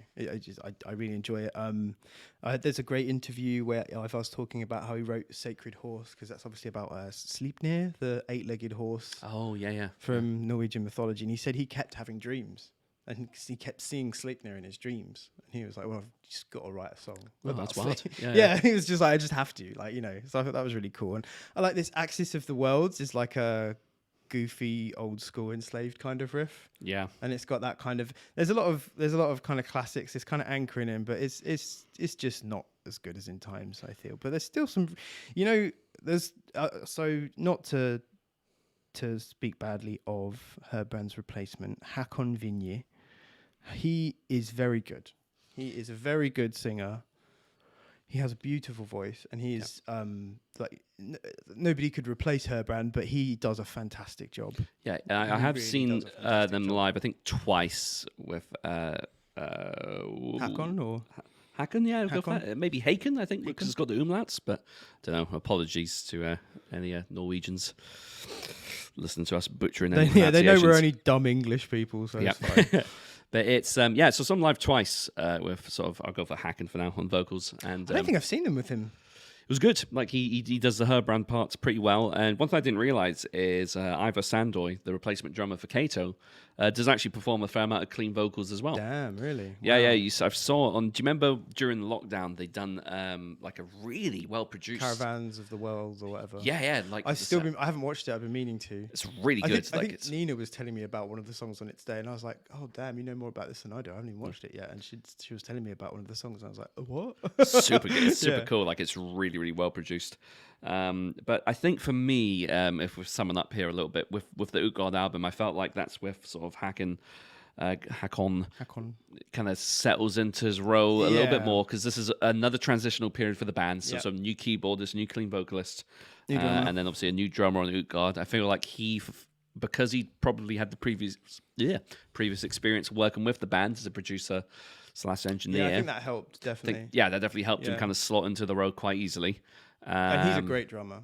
I think yeah, just some Ivar Sandoy's great. a really good drummer. His drums really sound a lot like Kato's. Yeah. It's I think what I do like when drummers do this. They kind of decide to incorporate elements of the drumming that was previously there and put their own little spin on it. Right. It's kind of like a weird comparison. Kind of is Ray Luzier, who becomes a drummer after David Silvera. from Literally, Korn. I was thinking that because like that guy ruined Korn. It's weird. Like Yeah. like David Silvera as a funk drummer in Korn was what made them unique and interesting. And I still really like a lot of their older stuff, even with the goofy lyrics and stuff. But Ray Luzier is a very competent metal drummer, but it just completely robs Korn of something that's very unique and interesting about their identity. Absolutely. Exactly, and that's the exact point. And I couldn't have put it any better myself of what I was going to make. And Sorry, I feel like didn't mean to. Take no, but great. I mean, it was great. 'Cause I was having the same thought. It was really Yeah. interesting that that's where you went too. Yeah. But it's when it's always good to hear when a new member comes on board, and I think Hakon kind of does something similar where he's not full on copying Herbrand's vocal lines or patterns, but there's definitely an element of it that's similar to his style. Yeah. And I feel like by the time with Utgard, there's certain tracks where I think he's kind of eased into the role a bit more, and he does his like belting, more powerful vocals are quite prominent. Even though I'm still a bit confused. I think that might be Ivar Sandoy. I'm not sure, because Maybe, when I yeah. watched this live set they done during the lockdown, I started to see that's when I first saw that he handled quite a lot of the clean vocal duties. But there's a few tracks on Utgard that I really like. Like I think Homebound's a great track. It's got a really kind of nice, kind of like jaunty, almost full-on riff to it. I don't like it. Do you not like it? I love it. I don't like I it. love It feels like a missing bit of music from like a Buffy the Vampire Slayer scene or something. I don't get it. Oh, do you know, I love it. I love it. It just, I think, it's just, I like Urgerton. Is that the one that kind of has like the almost video game style synthy intro? Yeah, because they were saying that one's really inspired by, bollocks, French guys. Not Daft Punk. No, not Daft No. Punk. No, like good. No, they're like the old guys, like robot music. Oh, you mean the German Kraftwerk? Kraftwerk. Sorry, not French. Yeah, no, I was thinking of like Can, I think. Yeah, sorry, yeah.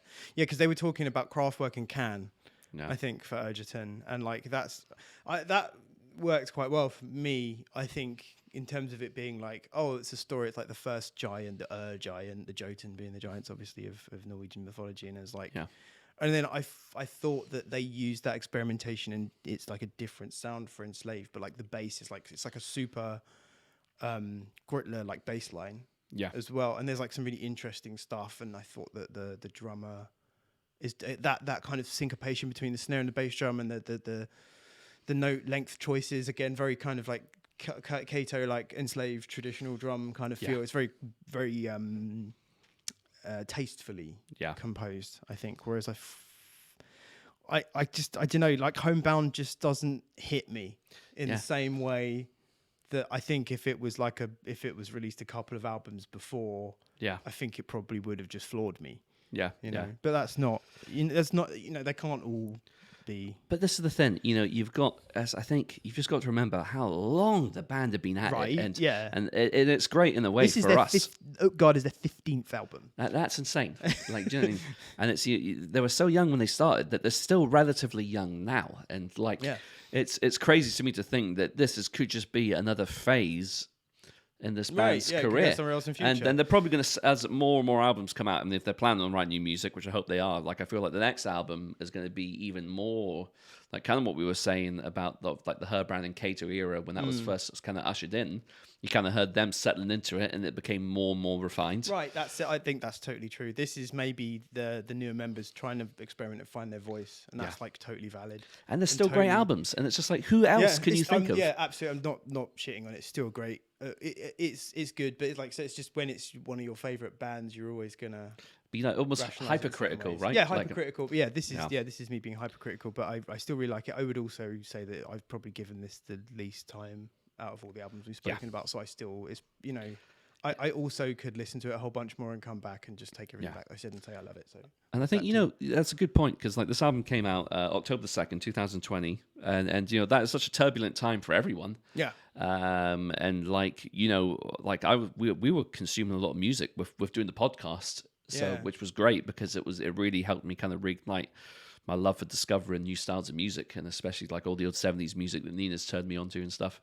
And this is probably the most of all of the Enslaved albums. I probably would argue that this might be one of the most 70s influenced ones. Oh, totally, 100%. Yeah,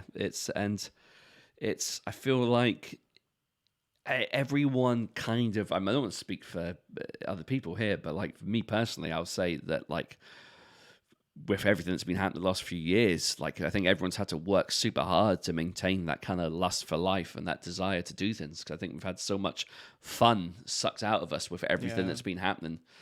So it's like, I've definitely not given this album the time that it's deserved, because I've just been so busy doing other things. The mental headspace is a real thing. Yeah. That's it. Like, it's easy to look back on a lot of those older records and just think of like the things that were going on in your life at the time, and how things were growing and changing. But you're right, like there has just been a pull, a miasma over everything, which has kind of limited my enjoyment of certain things so much as I kind of watch the UK tumble into just depression and irrelevance. But it's interesting, because like I think the music you're most fond of is the ones that remind you of a good time, or the ones that you can allocate to a certain memory or a certain place. So like I think that's why I almost feel sorry for any band trying to release music during this time.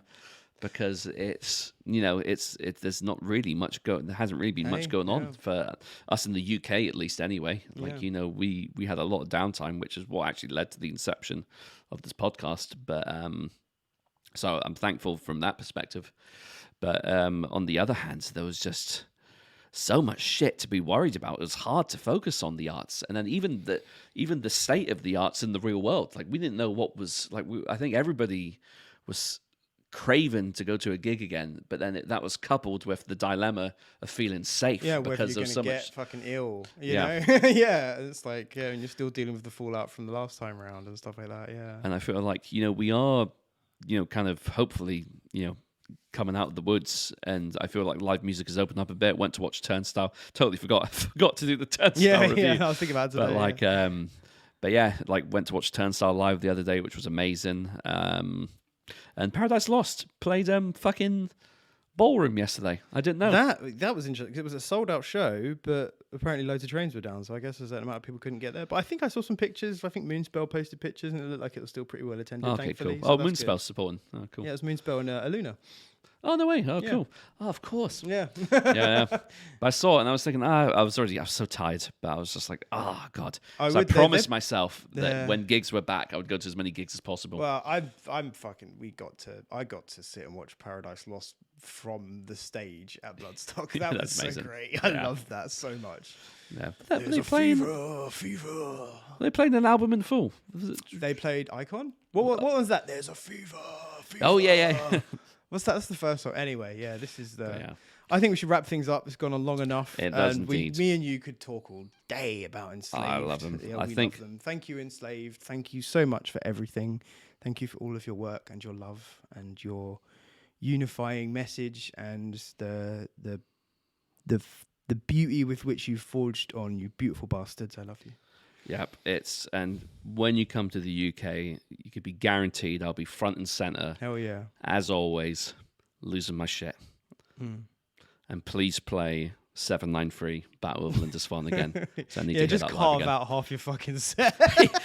Sorry, fuck all your other songs. Fuck off. Play this 20-minute song. Yeah, just play Lindisfarne, I play Easter though, seriously, because I saw them play it once and it was just...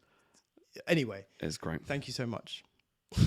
Right, guys, so remember to like and subscribe if you managed to sit through this 3-hour waffle session of us waxing lyrical about Enslaved. Let us know what you think. Let us know what your favorite Enslaved album is, because I'm always interested to hear and discuss Enslaved. So if you ever see me at a gig, feel free to come up and tell me to my face what you like about Enslaved. To my face. That sounded very confrontational, didn't it? Yeah. Also, I just want to point out, initially, we came up with the idea for this episode because Nina was busy one week and she wasn't able to film.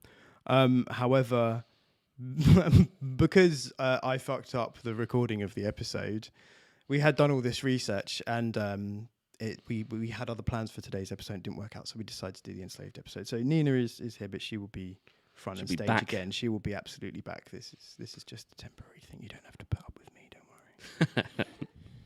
Right, guys. Well, take care, and I'll see you next time. Love you. Peace.